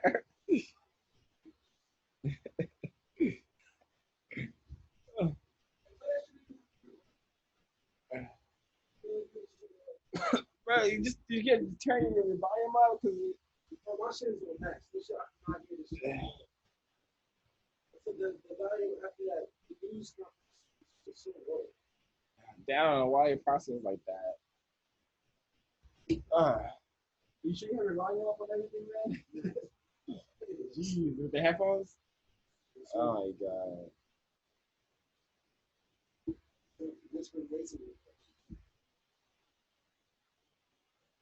But you don't really need to watch it to get the full. Are y'all still watching it? Are y'all still, how long is this play? I thought it was like 3 minutes. Or, that's long 4 minutes.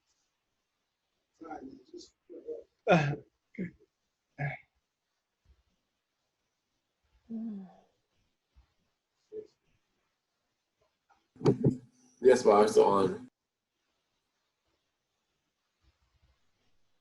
Were you guys able to hear it? Because Yeah, I can hear someone said the volume was too low. it. Okay, so the last clip where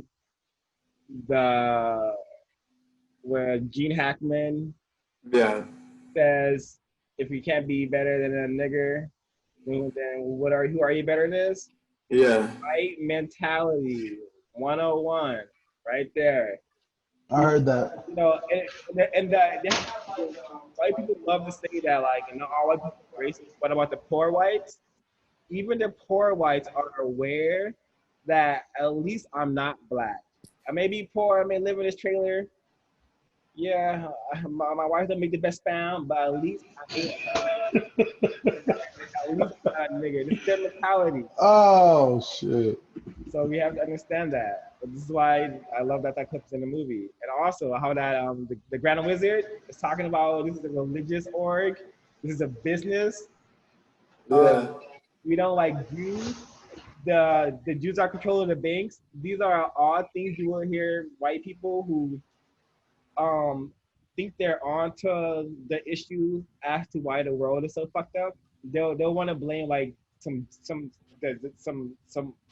secret set of Jews controlling the banks in the world. That's a conspiracy theory that white people love to project their white supremacy system onto.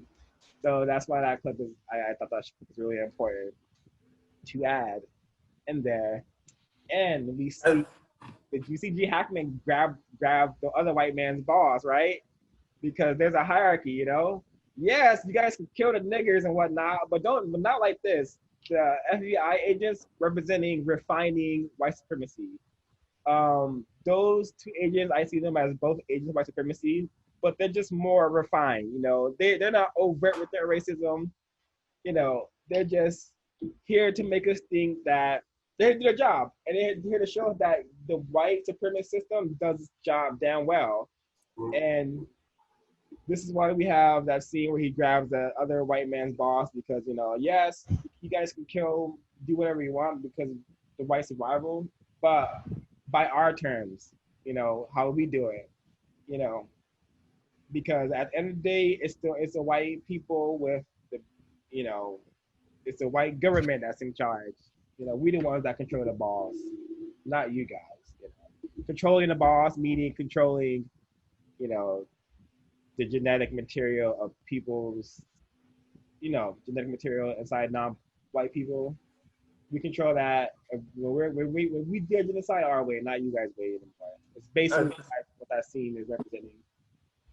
That scene shows me that, if white people think like that, there's there's really no hope in, you know, trying to talk to them about this kind of stuff, you know? So I think it's that seems important. You know, I think Black people got to do all the work and, you know, help ourselves. Yeah. And this is important. Learning this stuff is important. So we know we know the enemy, and we know what it looks like, you know, so we know how to dodge it. And when we're being, you know, oppressed by it. Yeah.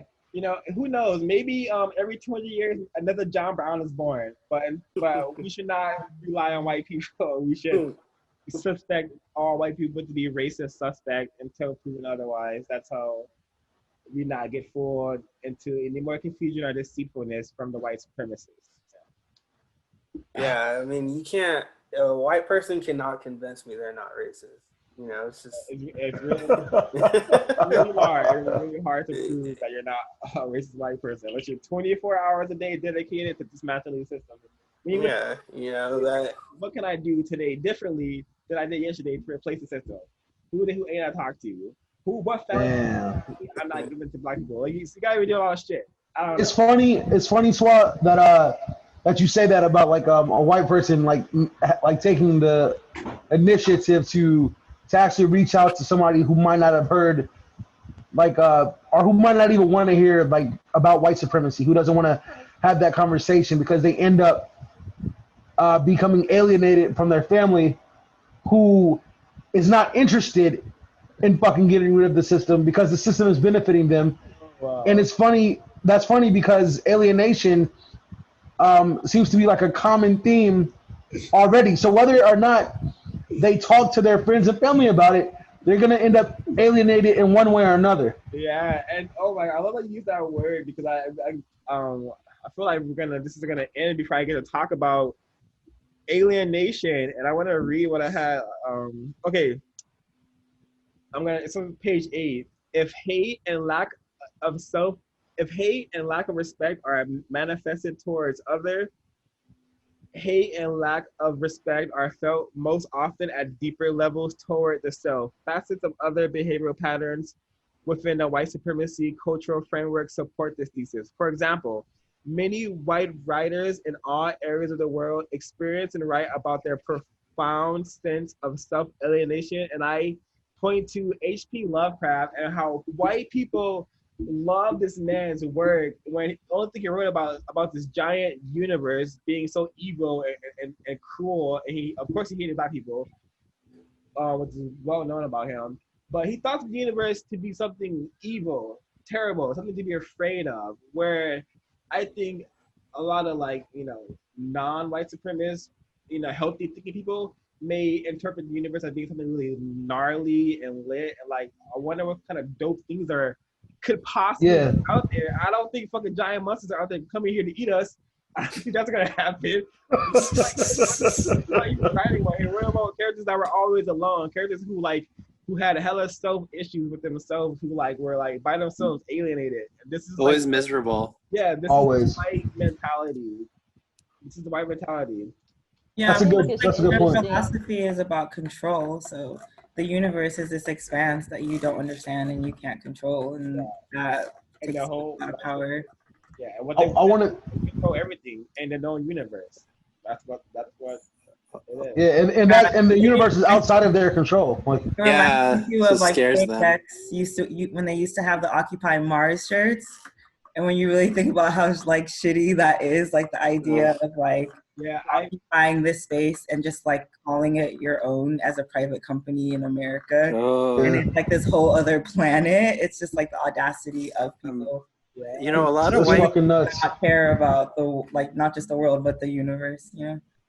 They want to dominate the whole shit. But there's giant tentacle monsters out there, so they better stay on. They better be careful. A lot of white Christianity is really about how miserable life is, how the world is just a horrific, awful, evil place, and it's just this terrible step that you have to endure until you get to heaven. And that's why white churches are so miserable.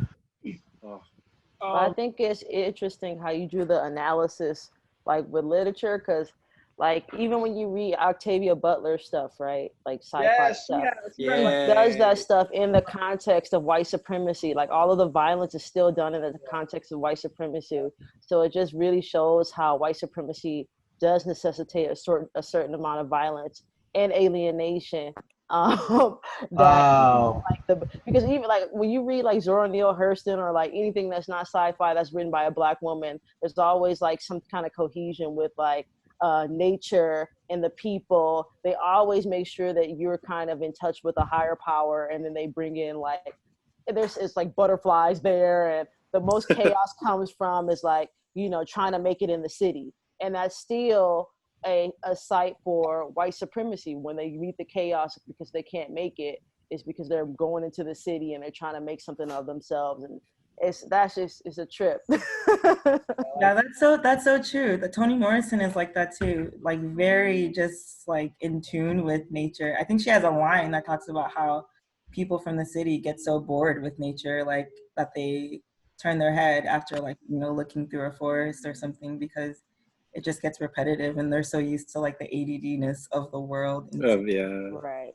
I found like it's like I find myself when I say white supremacy, I feel like I feel more compelled to say, not more compelled, but I feel like it's complementary and it's like necessary for me to recontextualize violence and what violence looks like in real time, and violence not just being, physical collision or physical violence, but violence on like so many other levels, especially white violence. Like I've been using the words white violence so much more now than I've ever used in my life. Like I was walking through Manhattan Beach, and we all know like the history of the police, them being slave catchers. Manhattan Beach, yeah.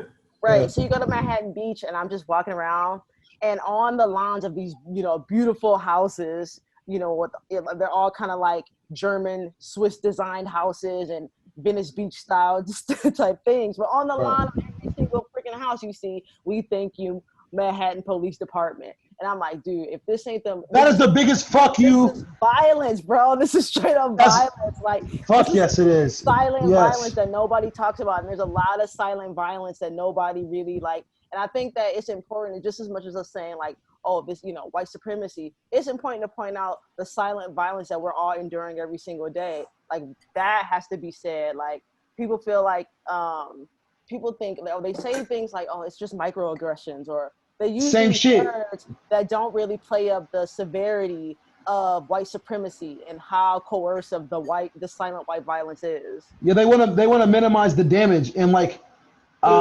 silence is violence, like quite literally. Like there's no ifs, ands, or buts about that. If you don't talk about some shit that is going on, right, you're choosing to participate in the system of white supremacy, which in itself is violent. And I also wanted to kind of backtrack real quick about what Ezekiel was saying about kind of like it's hard to break through to white people about racism because they feel so empowered by fucking racism. Specifically that clip where the guy's like, oh, if you're not better than a black person, XYZ. But I think that a good, I don't want to say maybe response, maybe that's not the right word to use, but in my mind, a good response is like if, on page 13 of this book, it says that psychological liberation from the white ideological domination that negatively affects the total functioning of non-whites. It says, what does it say? Further, non-whites will be less vulnerable to being maneuvered into conflict with one another, thus weakening the continued domination of the white supremacy system. And my interpretation of that is, if people like all of us reach out to other people like ourselves who are not, maybe thinking about this shit, if we put this shit on their minds, then the likelihood for white supremacy to thrive is diminished significantly. You know what I'm saying? Like, so I don't think that it's impossible to reach through to people who might not have been thinking about this shit, but it is difficult. But I don't think that it's impossible. Like, and like that's a bit defeatist. But like, that's not for me to say that I also don't feel those things too. Like sometimes I feel like, well, what the fuck can we do? Because if they feel like they have this power, why would they willingly sacrifice this ultimate fucking power? Why would they do this? For what would possess them, the people benefiting, to relinquish any power? If I'm dominating, why the fuck do I give a fuck about what you're going through. It means nothing to you. Absolutely nothing. Yeah, will a logical, make you realize that. a lot of white people, all white people actually have been given this ideology that a world of justice, which is a world where no one is allowed to be mistreated, and those who need the most help receive the most help, and there's balance in the ecosystem.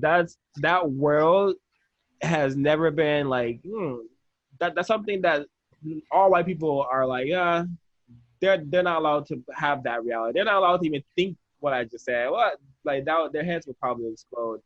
And the white supremacists have the power to create this world. They just choose not to do so. So yeah, that's so true. So that's like Yeah, but why would they start to though? Like what? I think climate change is a really interesting topic because the Earth is literally going to be uninhabitable very soon, and I know that Jeff Bezos actually thinks that the Earth is no longer inhabitable, and he's like amassing his fortune to start space colonies because he thinks that the only place we could live on is other planets. And so I think that I think white supremacy is like gonna end some way. Either the Earth is like not existing anymore, or like some sort of revolution happens. But I also wanted to touch back to like what was said before about violence too, because I remember listening to this person being interviewed, and she was talking about how a lot of people don't even have the language for violence, that they're so afraid of like the person who's breaking into their home, even though that's never happened to them, but like don't see like homelessness as violence, or like, and so a lot of times when I have conversations with people, it's like they're not even aware of the fact that like if there's a food desert, like that's violence, or like if the school down the street is like basically not teaching kids anything and being actually violent towards them. Like, so I just thought that was interesting. Like, I think it's really important to recontextualize like what violence is. Yeah, I wanted to go back to just like piggyback on what Af was saying about climate change. I think obvious. I won't say obvious because it's not obvious to a lot of people, but white supremacy and like Earth destruction go directly hand in hand. And I think it's so interesting that we have in today's times we have like I guess like public figures like Greta Thunberg, who is like a white girl, a white woman, I guess. And she's never once mentioned, hey, white supremacy is real, and it's why we have all these factories. It's why we have so much meat consumption. It's why we have so much, we have so much unsustainable infrastructures, basically. And I don't know, I just feel like these eco fighters and eco warriors are just puppets, because no one's actually saying white supremacy is destroying planet Earth. White supremacy is destroying the function of humanity, And there's a whole brand of like eco-fascists now who talk about population rates and how like certain people need to not have kids because of climate change, and like no analysis of how our society is actually structured that produces all those people basically just have the same ideology as Thanos. Yeah, exactly. Like just kill the poor. You understand that China has a population, like a birth limit per household. Who? China. Oh wow. Okay. Also, like, I've been meaning to throw this out here. I personally do not fear white supremacy. I do fear white supremacy leaving this planet. I don't fucking want Jeff Bezos to colonize. I don't want any white person to make it off this planet and spread white supremacy to other planets. That's my fear. That white supremacy is going to be on Venus in 1,000 years. I can't. That would be a nightmare for me. So we have to like nip it in the bud, meaning before it spreads to other planets. Yeah, I agree. Well, Jeff Bezos is getting on a rocket ship right now, bro. So I don't know. But they've already been vetting Mars for years. Like they've been vetting Mars for as long as we've been alive. Damn, that's crazy. You have time, like Connor. You have time. You cannot let them spread this to other planets. You cannot let. I'm not trying to even be fatalist, but like Bruh, like the space program is real. Like they already put a white supremacist on the moon. I can't go to a Mars Starbucks and get caught nigger. I can't do it. Marbucks. Mars Starbucks. I can't get my ordered smoothie because I'm black at home buffet on Venus or Mars or Moon. I cannot tolerate that. That's fucking intense, bro. Oh my god, that's scary, man. I never even thought about racism leaving the fucking planet Earth and then going everywhere else. Like this virus, it's a spreading virus, man. It's a spreading virus. It has to be contained. They high key, they manifest in that Lovecraft like fucking situation. That shit is gonna happen because of them. They're gonna fucking invent the tentacle monsters that populate the goddamn universe, outer space, bro. That's fucking crazy. That's really interesting, bro. Like racism leaving Earth and conquering the entire fucking universe. Fucking people on goddamn on Uranus praising Jesus. White Jesus might outlive us.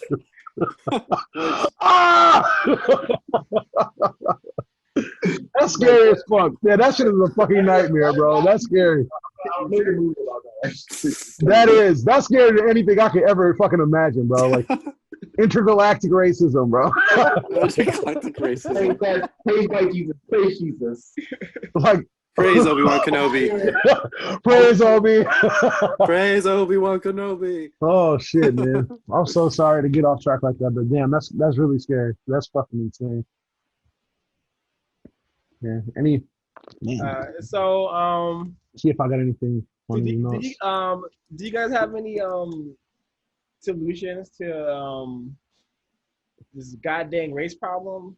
What race of white supremacy? Like, you think we're onto something here?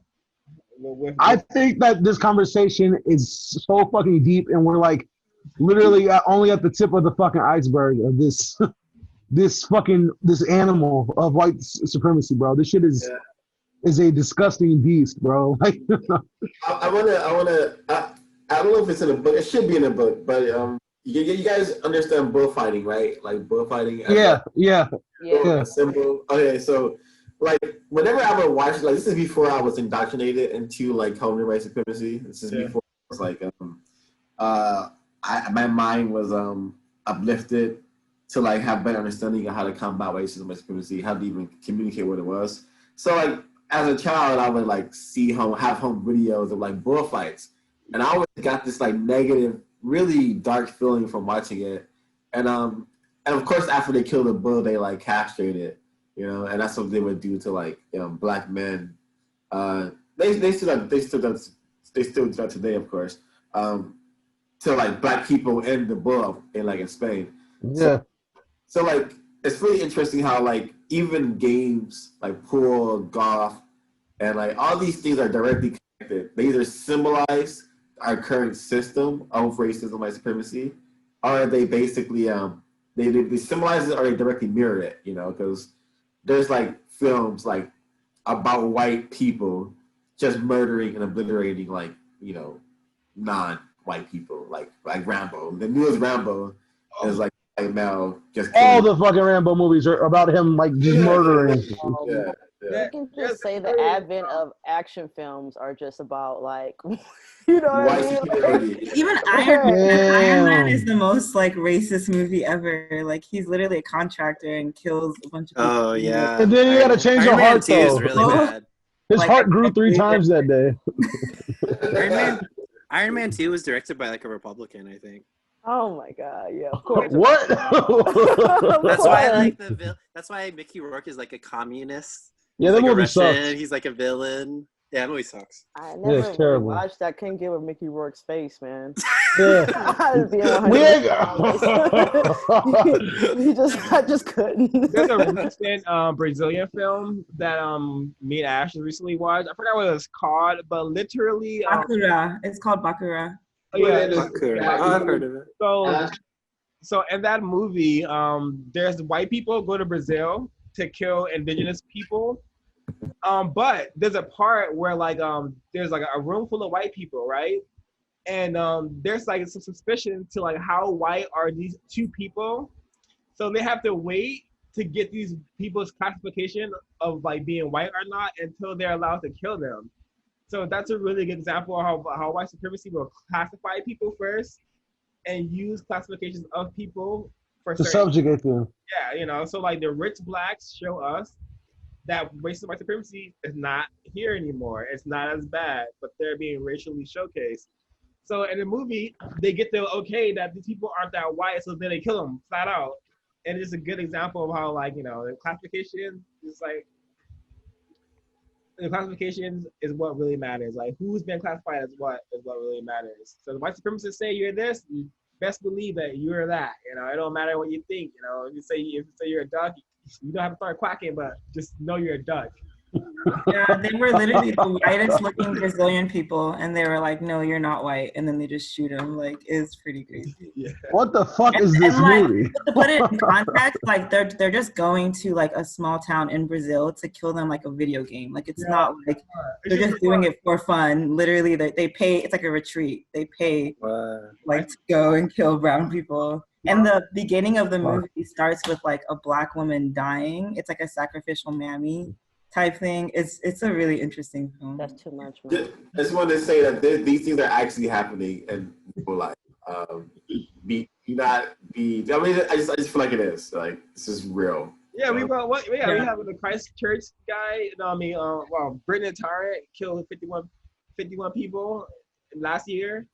It was like a video game for him. He had his Call of Duty gun with spray paint all over it. He streamed the whole thing, and he said, "Subscribe to PewDiePie," before he started killing people. And like, killing is fun in white supremacy, and since white supremacy, killing has been made to be enjoyable, and fun, and gives you glory.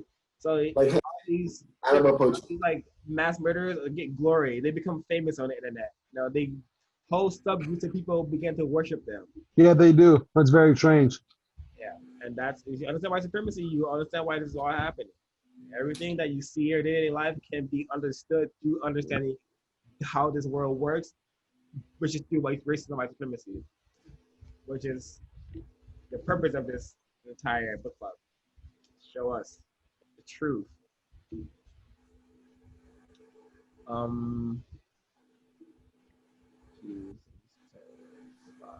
That's fucking intense, man. How did you find about this movie? How did you discover that? That's like I don't remember. Yeah, that's intense. You know what? I don't know about you guys, but I recently have been feeling like super depressed, for the lack of a better word. It's like I'm seeing so much Black Death. It's like it's so fucking like it's so cryptic. It's disgusting. Like it's causing me like emotional pain, like more than like the normal. Like I'm feeling like the older you get, people say you become desensitized, but I find that to be the exact opposite for me. The older I get, the more like emotionally impacted I am by Black Death. Black Death is disturbing me. That shit is like haunting me in my fucking dreams, because every time I see a video about some black man being murdered, I'll be like, that could have fucking been me. That could have been any one of us, like literally. And then I'm sure the person, like there's always justice for this person, justice for that person. And I'm sure, but before somebody was murdered, they probably were watching somebody else going, that could have been me. And then it was them. And then it's the next person, and it's the next fucking person. And I'm tired of fucking justice for hashtags. Like this shit is really like, it's disgusting. But like that's the genocide that Trayshawn is talking about, like literally, like it's so fucking disgusting. And then on top of that, not just the people that make the news, but the people who never fucking make the news. The many numbers of people that just never fucking get their justice in life. Like it's scary, man. It's really disturbing me. Like, and I've been trying to be in more positive spirits lately about that, but it's just really weighing on my mind. Like no matter what I'm doing or I'm thinking about, that shit is in the back of my mind. Like fuck, man, that's crazy. And I don't know if that way of thinking is like a symptom of white supremacy. I think. Sorry, what did I say? I don't think that way of thinking is a symptom of white supremacy, but your emotional like distress and the distress you're feeling is the design of white supremacy. So I would say self care is very important in that regard, and also it's very rational. It's very not rational, very understanding to to everything you say is super valid and makes perfect sense. This is the way the system is designed. It's supposed to feel that way, and the white people they have an awesome collage of an awesome library of Black Death, portal traffic. I mean, well, like Black Death, torture porn, death porn that they are able to consume. I forgot the more elevated term of calling it is, but yeah. Yeah, I think. On the second, but basically, there are also like the constant consumption of like Black Death and like the commodification of Black Death. Because whenever a Black person is killed and is like displayed on the media, and that creates like an avenue for profits to be made in the form of charities, in the form of charities, in the form of like charity donations. Yeah, So like that's even worse. So like because you are witnessing Black Death become commodified, it is very stress-inducing, especially if you are aware of white supremacy and you see it happening on TV. Like you're witnessing like such a dark. I'm not dark. I don't want to use that term in a negative light. Such a like. You have a white understanding that death is now makes money and Black people are literally like products. Yeah, fuck, man. It's a system that only exists to subjugate them and then keep them alive only when like necessary. Because the system does not really want Black people alive, especially Black men. Like it's been proven that they do not want Black men to breathe the same air as white people, and it's very evident in how we are like emasculated, killed, and like imprisoned at such alarming rates. I think that I felt like the same exact way. And when George Floyd died, I actually I sent my employer an email and basically called that fool a racist. Yeah. And so after that, I just been getting this feeling. So to your question earlier about like solutions, I just been looking at reality. Like I believe in God. I believe I'm a spiritual person. And I feel like people that are looking like me are dying at alarming rates. Yeah. And since that's my reality, it's not in my interest to go against what's happening in real time. So what am I supposed to learn from this in order for me to continue? And I think what's working for me is just like taking up as much space as possible and being as radical as possible while I'm here, because I don't have no other choice. It's like, I'm going to die because I'm mortal, but I'm also going to die because my chances are more likely because I'm a Black person. And given that that's the truth, all I can do is take up as much space as possible and live as authentically and as righteous as possible. Like literally like Swash shirt, like treat me with the same respect as a white man, for real. Like I'm not playing games. Like I'm going to be as original as possible while I'm alive, because I just know that's the truth of. I just know that the truth of me dying is a reality, and I can't even be mad about it no more, because it's just the truth. What am I just spend my life mad at the truth all day? Like, what I'm be spending my life mad at, death all day? The universe is showing me that death is real, absolutely, and there's no way around it. So since I can't shield myself from it, all I can do is just be like, all right, what's up then? That's really how I've been feeling. Like, but it wasn't until like I was just tired of being like super freaking depressed, and I was tired of I feel like white supremacy bossed me up, that I was just like, man, fuck this. Yeah, I like your perspective about it. I think that's really I think that shit is really important. I think that's a better way to approach the day to day. You feel me? Because the shit don't seem to be stopping anytime soon. Right. I was just like, for some odd reason, I keep thinking about that food Chadwick Boseman, and we can critique him all we want, but this dude, made it a point to try to be as solid as he could with Black imaging. Yeah. In the little time that he had left, you know, he was just like, reality is I'm dying of cancer. What am I going to do? And I just thought that was so freaking awesome that as much as she could in the white supremacist power structure, this will work with Disney. Like that is the freaking, yeah, you know? that's the top tier motherfucking They're the king you know what I'm saying, situation. white supremacist commodification. But Definitely. you know, he did even though, you know, he was in that confine, he died as like the Black hero. You know what I mean? Yeah. Like he surpassed white supremacy in that way that Black people are just like, when they think about Black positive imaging, they think about that man. And I was just like, bro, that's fucking crazy. All I gotta do is just like focus on being the dopest self. Let me ask you a question. Do you find it odd that celebrities and entertainers are always kind of like the pinnacle of like excellence to most people? I mean, some people you know, find solace in like scholars and, you know, like people like W.E.B. Du Bois and the person who wrote this book and like those other people in that same like category. But most people, when they think about heroic Black people, they think about very famous Black people who, you know what I'm saying, like whose only like credit in life is that they were very famous. You know what I'm saying? But they don't think about the average. I don't want to say, maybe average is not the right way to say it, but they don't think about people who are not celebrities, people who are in the front lines doing the real shit. Because I'm not to discredit Chadwick Boseman or any Black person who's an actor or actress, but like playing pretend is not enough. Like we need more substantial shit, because although Chadwick Boseman, to his credit, did display like, you know, exceptional Black people like James Brown and Jackie Robinson and things like that. Right. The proceeds from this event are only used to further the agenda of a machine backed by white people. Right.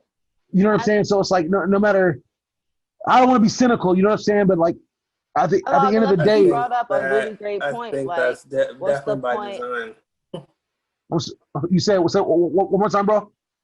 I was sorry to cut you off. I was saying, like, I think what you're kind of talking about, I think that's definitely by design, by white supremacy. I guess you could say, but I don't think it's a coincidence that nowadays celebrities are, like you said, the pinnacle. Like they're everybody's idols. You know, there's also a good reason why people like W. Du Bois and Malcolm X aren't really spoken about in a positive light in media. I think white supremacy would rather have you kind of looking towards a rapper and an athlete as an idol rather than a scholar. Yeah. Right. Yeah, exactly. When I say in this context, like I feel like, of course, right, we're not supposed to look at that, right? We also have to look at Chadwick Boseman as a victim of the system, right? Yeah, like, definitely. One thing that I love about what Neely Fuller said, I was listening to the YouTube that Swat sent earlier, and he was basically saying, like, you know, we're in a white supremacist system, that there is no way that you're going to go throughout your life and not touch white supremacy. That's just a fact. You could try all you want to, but you're just going to touch white supremacy. And since that's a given fact, you know, I think that we can be able to contextualize Black people in ways that doesn't always have to benefit the white supremacist system by acknowledging the fact that they are victims of the white supremacist system. But even I definitely think that it is by design that we are not seeing people like, you know, Neely Fuller as somebody who is something that we should be, because it's definitely about continuing the status quo. But the point I'm making to even bring up Chadwick Boseman is basically just to be able to say that, you know, time is finite and to recognize that. Yeah. And, you know, even with, we can say that with Frantz Fanon, who died an angry Black man, which is really dope to me. Because he was just like, you know, at the end of his life, that fool was just like, hey, we just got to go to war with white people. That's just what it is. So we can say, but I just think that it's just about recognizing the finiteness of time and not being afraid of it anymore. That's definitely true. And really quick, because like we're kind of like on the subject of like film. Apparently Tyler Perry is like the like he owns like everything like belonging to his film, like every like he owns that whole shit. So do you think that a person like Tyler Perry, who's done some shit that's unprecedented, do you think that it is his responsibility socially to use his platform to make like actual, informative black films instead of like these mammy characters? Do you think that somebody in that position who's finally able to be in the position to do something like that, do you think that it's like socially irresponsible not to? If you I stop think making that wait, hold on. You're not famous, like you're not gonna make radical stuff. Like right. I feel like the closer you are, there's no if way. you're that Like deeply entrenched into the machine where you're pumping out content for them, the likelihood of you doing something progressive is not really that deep. You know what I mean? You are literally the closest to the white supremacist structure. You can get. So you will be doing their bidding. They literally have it so that they're completely vetting people out. It's like it's like the language of white supremacy is like the process of getting higher is so that white supremacy can stay intact. So there's no way that you're going to be so close to the people who are making the decisions on behalf of maintaining white supremacy. Yeah, and You know, like I kind of understand people, especially like people like Tyler Perry. I guess you could even use somebody like Jay-Z and Beyonce too, like who built their wealth off of like, using white supremacy as a tool. But personally, like when they get to a certain status, I feel they need to definitely like take some accountability and use their platform. okay, I They're think rich now, it's super important to understand that no one's using white supremacy as a tool. They're being used by white supremacy as a tool. Racially showcased. Celebrities are being racially showcased. It's super important to understand this. Yes, okay. So like, can you guys please understand and use this language that celebrities are being racially showcased? They're put there for us to believe that white supremacy is not as bad as it is, or that we can somehow acquire the same thing, But white supremacy, if it wants to, could take all that stuff away from Tyler Perry and from Beyonce and Jay-Z. Yeah. So it was to my understand. Sorry. I kind of had a question though. Mm-hmm. Go ahead, bro. You go ahead. Go ahead. So when you kind of say it like that, like I like your guys' opinion, like how do you feel about like maybe people that are aware of white supremacy and they know they're being used, like for instance, like Cardi B, like she realizes she's being used. Maybe right now it's not apparent to her, but she knows like I'm being used just to like control millions. They do absolutely nothing about it. Well, according to compensatory counter-racist logic, a victim of racism and white supremacy has victims qualifications guaranteed, VGQ. So it means that any victim of white supremacy can say whatever they want under the system, even if it does not serve to replacing the system of white supremacy. So it's not, the goal is not to blame celebrities for not helping enough. It's just to understand what a celebrity is: a person being racially showcased. Yeah. Further deceive us. And I think too, like it's really like an example of just like the culture that we're in general, that like we look to these people to have any sort of accountability in general. Yeah. Like I think it's like almost like just it's kind of absurd because it's like they're it reminds me of that. Like, I mean they're artists and there's always been like political art obviously, but like I just think that it takes away from the fact that like us we're supposed to have like collective action and like do things like, and I think that looking to celebrities is like not benefiting us and at all, and like trying to hold them accountable, it's like hold them accountable to what? And I think it also takes away from like like white people like I don't know, that's what I think. Yeah, you have a pretty good point about that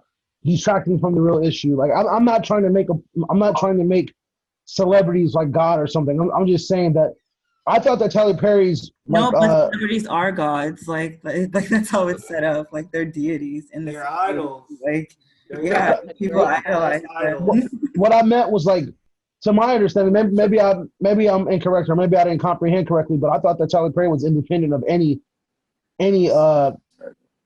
like major studio. Like he's Who controls the money that Tyler Perry has in his bank account? Who owns money? well, I guess that solves that, huh? Fuck it, huh? Fuck the whole thing, huh? I thought Tyler Perry walked in there and was like, listen up, cracker. I'm done making them goddamn Mammy movies. All right. I guess not. Sorry, Swan. But I think it's important, for Black people to own their stuff. So I think it's a great thing that Tyler Perry owns, technically, lawfully, But I think owns his stuff.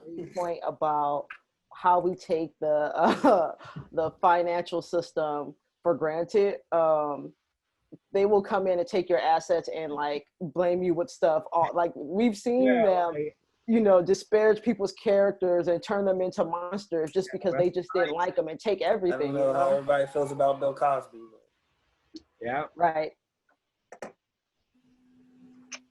Well, I don't know. I mean, I don't fucking know, dude. That's a tough one. I totally see. I totally see what happened to Bill Cosby under the concept of white supremacy as super unfair. I don't see that happening to any other high famous celebrity. I don't see Donald Trump being brought in for questioning. I don't see any of these other accused white men rapists being thrown into jail. All of them. What happened to Harvey Weinstein? He's like in prison. Exactly. Nobody ever And he in talks jail? about him yet. Yeah, but he's in prison. After the fact, it's so long for him to get his ass in jail with Bill Cosby.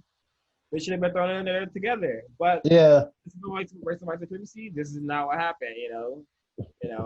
Get the nigger first. If they make enough fuss, get the white one. But get him last because he's getting us a lot of money. He's a real, big shot in Hollywood. You know how Hollywood is.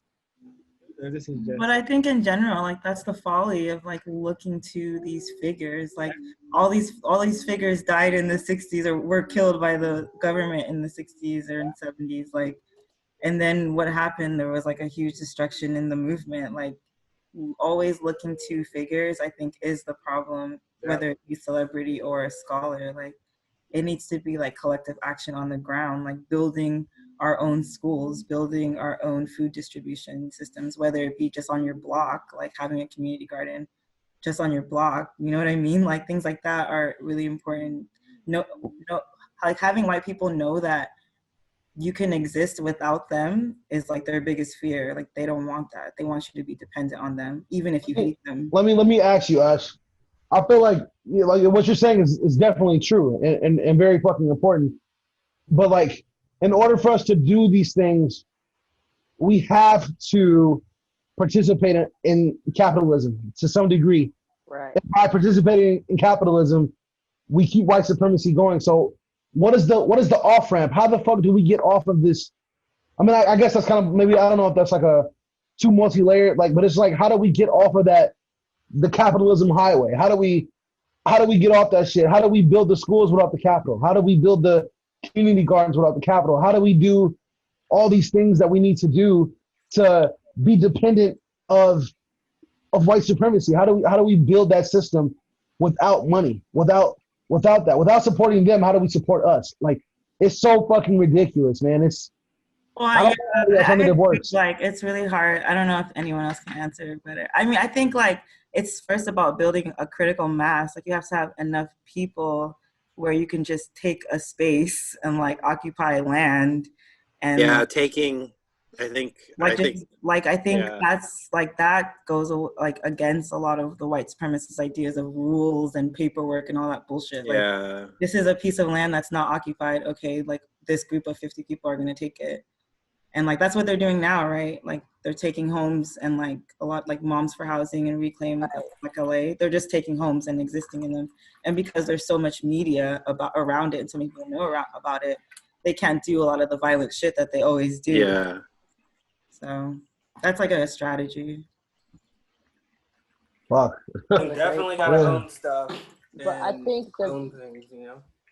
I think the biggest thing is like if you want to exist outside of capitalism, I think you just have to be square on the fact that you will be countercultural, and that comes with consequences, and that you have to arm yourself with understanding your options, like when it comes time to reap those consequences, because they definitely like that's why I don't know. I keep saying white violence, but the white violence apparatus is real. Like you will be chased after for tax money.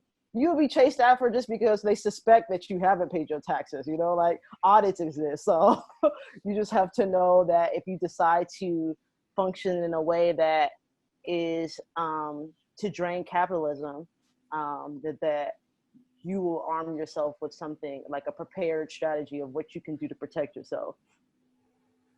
Man, I wouldn't know where to begin, yo. Because That I shit think is a lot. about there was the Move Six, right? Like those, I forgot where they was at, Philadelphia. You guys hear about them? Like back in the day, these anarchist black people with nappy dreadlocks, they're so dope. You guys should like YouTube them or whatever. They They're called the what now? The Move Six? Move Six, and they were ran by this dude who they kept calling a cult leader, and he had like his own, you know, point system of like what you need to do to defend yourself. They had their own little greenery space where they grew their own food. They were teaching. They had their own education system inside the house. Everybody was taking care of each other. They were creating their own economy. The local police found out about it. They were the most racist police, you know, and basically went all out, went to war with them, literally bombed them in the middle of Philadelphia, killed everybody. And there was like, it's probably like at least like 2 survivors left that are, you know, still alive. But, and that's crazy that they're even alive, but the government really did go out and cause war against them because they were trying to buck the system. Look how far out of the way they go You know, just to subjugate people. That's fucking insanity. do you know if the ones that are alive are in greater confinement, or are they like free? They're free. Oh, wow. There's one woman, her name is Ramona. I'll send the email. I'll send it through the email, but Ramona something, and there's one more guy who just was released from prison, but they put Ramona in prison for years, all because they wanted to create their own, you know, black commune and take care of themselves and not enroll their, you know, their kids into schools. And they were really trying to do it, and they actually really did successfully do it. I don't know, you know, it was the chief of police in Philly that just had it out against them. It's like you can YouTube it and see the footage of like their house going up in flames, and literally like the police are surrounding this one residential space. Like, so I think white violence is real, and if you want to, you know, buck the system, you just got to be set in your finiteness, and you have to be set in the fact that you will have to have a strategy to defend yourself. I think that's really the reality. Against death. Like you really have to like strategize and like build that mental fortitude. Like if you watch the movie The Spook Who Sat by the Door, like they basically copied a lot of what the CIA did in terms of like how they maneuvered, and like you have to really study that shit and like understand how these structures work so that you can like strategize. That's what I think.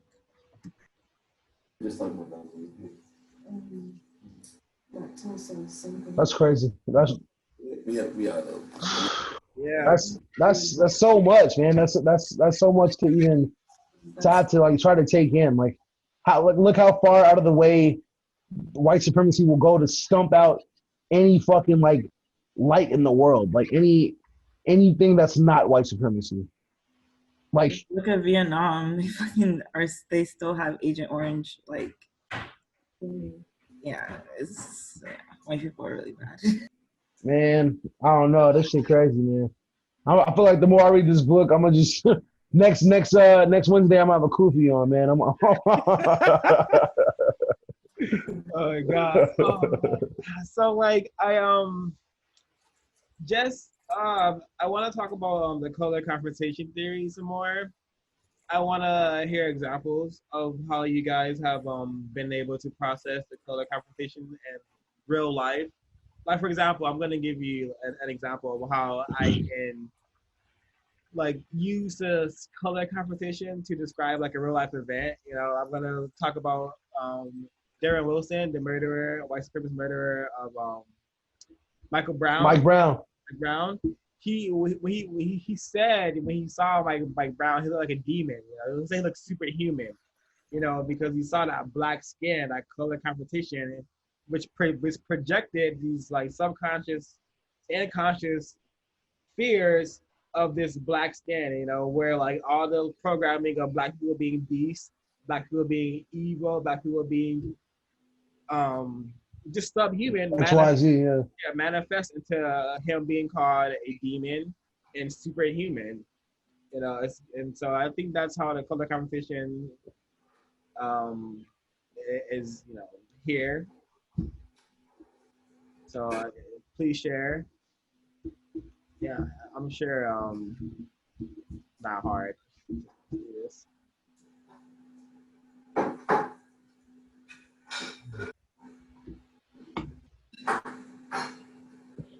Damn. So, give me that term again. Well, it's the color confrontation theory. So, is that just like a roundabout way of saying a form of projection against like non-white people? Yeah, basically, but the actual terminology and meaning is in the book. It's on page 12 at the bottom. You can read it, and from I think you should familiarize yourself with the meaning of the thesis.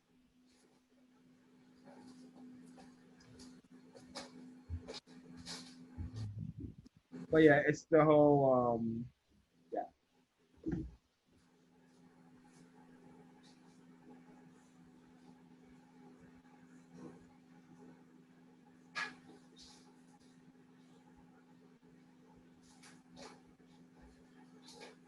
Okay, yeah, I see here. I see here. Yeah. Information expressed means.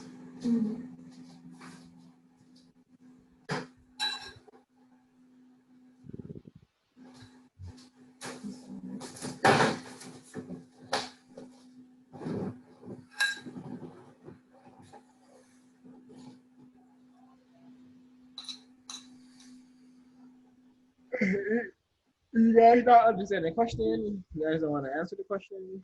Well, I'm just trying to get. I'm trying to re-familiarize myself here with that.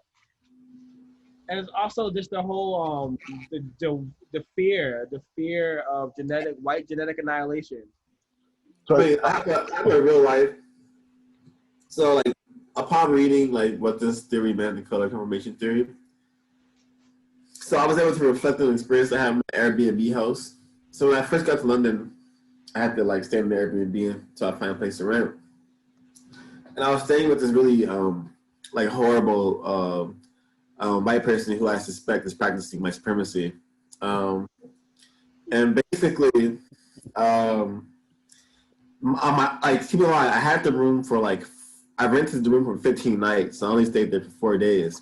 And upon checkout, this man who I do suspect was practicing white supremacy kept trying to point out things that I had did wrong in the room. And he ended up calling me out on my name, calling me like a bum. And in my mind, like I'm pretty sure he wanted to say other things. Yeah, he did. This is a white man who is in a relationship with a black woman, a dark-skinned black woman, who was also in the house at the same time. And so like I'm being yelled at by this white person, and once he calls me a bum, I look at him, I take off my shades, and I call him a loser, and I call him like he's like come on, he's in his 60s, he's a really old white man, and he's very old, and I just told him, listen, like I'm not a bum, I'm a god, and I really feel bad for you. I feel bad for like your existence, and I feel bad for what's gonna happen to you when you do die. And I was very calm in my way. I did call him names that like I think emasculated him. Like I called him a bitch.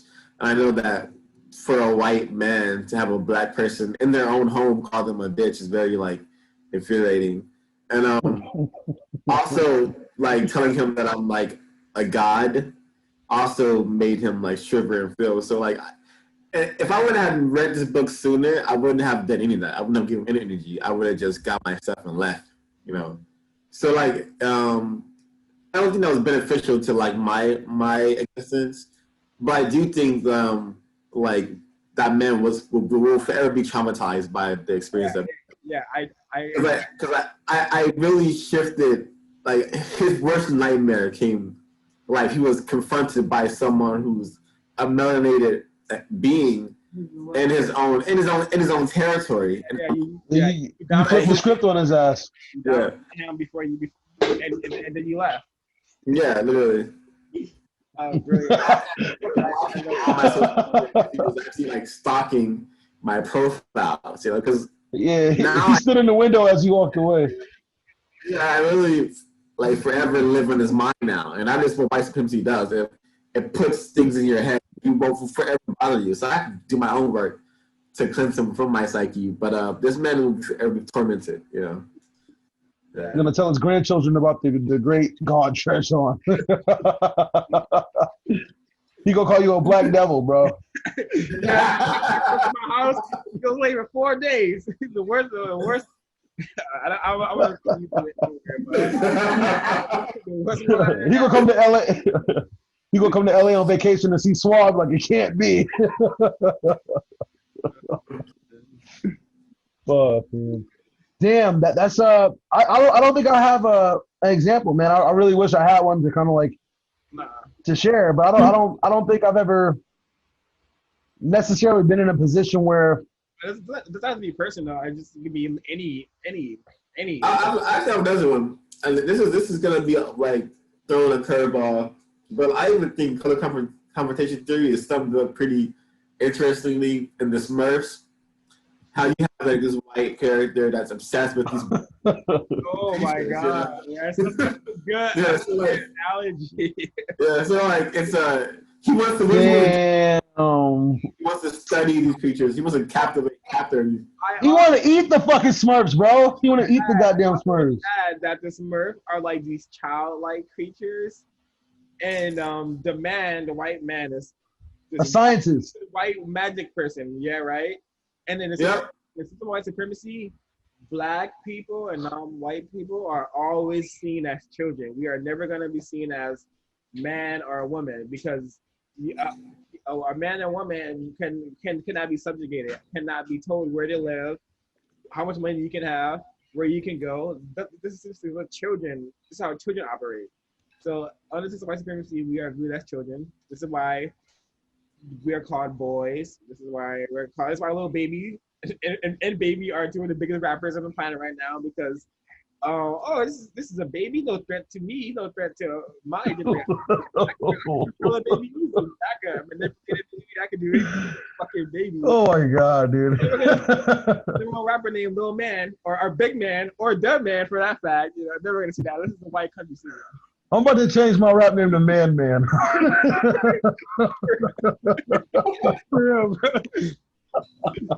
Oh my god! And I can't wait to talk about chapter 2, man. It's about to get deep, y'all. It's about to get real gnarly for us. Shit, There you go. Great. Fucking analogy. I will make a suggestion. Can we move? That's fantastic. You move the time up. Like, oh yeah. We're gonna move the time up because 7 is too late for me. I just thought. I just acted upon. 7 p.m. is 3 o'clock in the morning for me. You know? Yeah. Okay, so what time works for you, and Trey? Like I was gonna say like 4:35. I was gonna say 5 works. Yeah, I was gonna suggest even five is kind of super late. So I would even say like even if not good.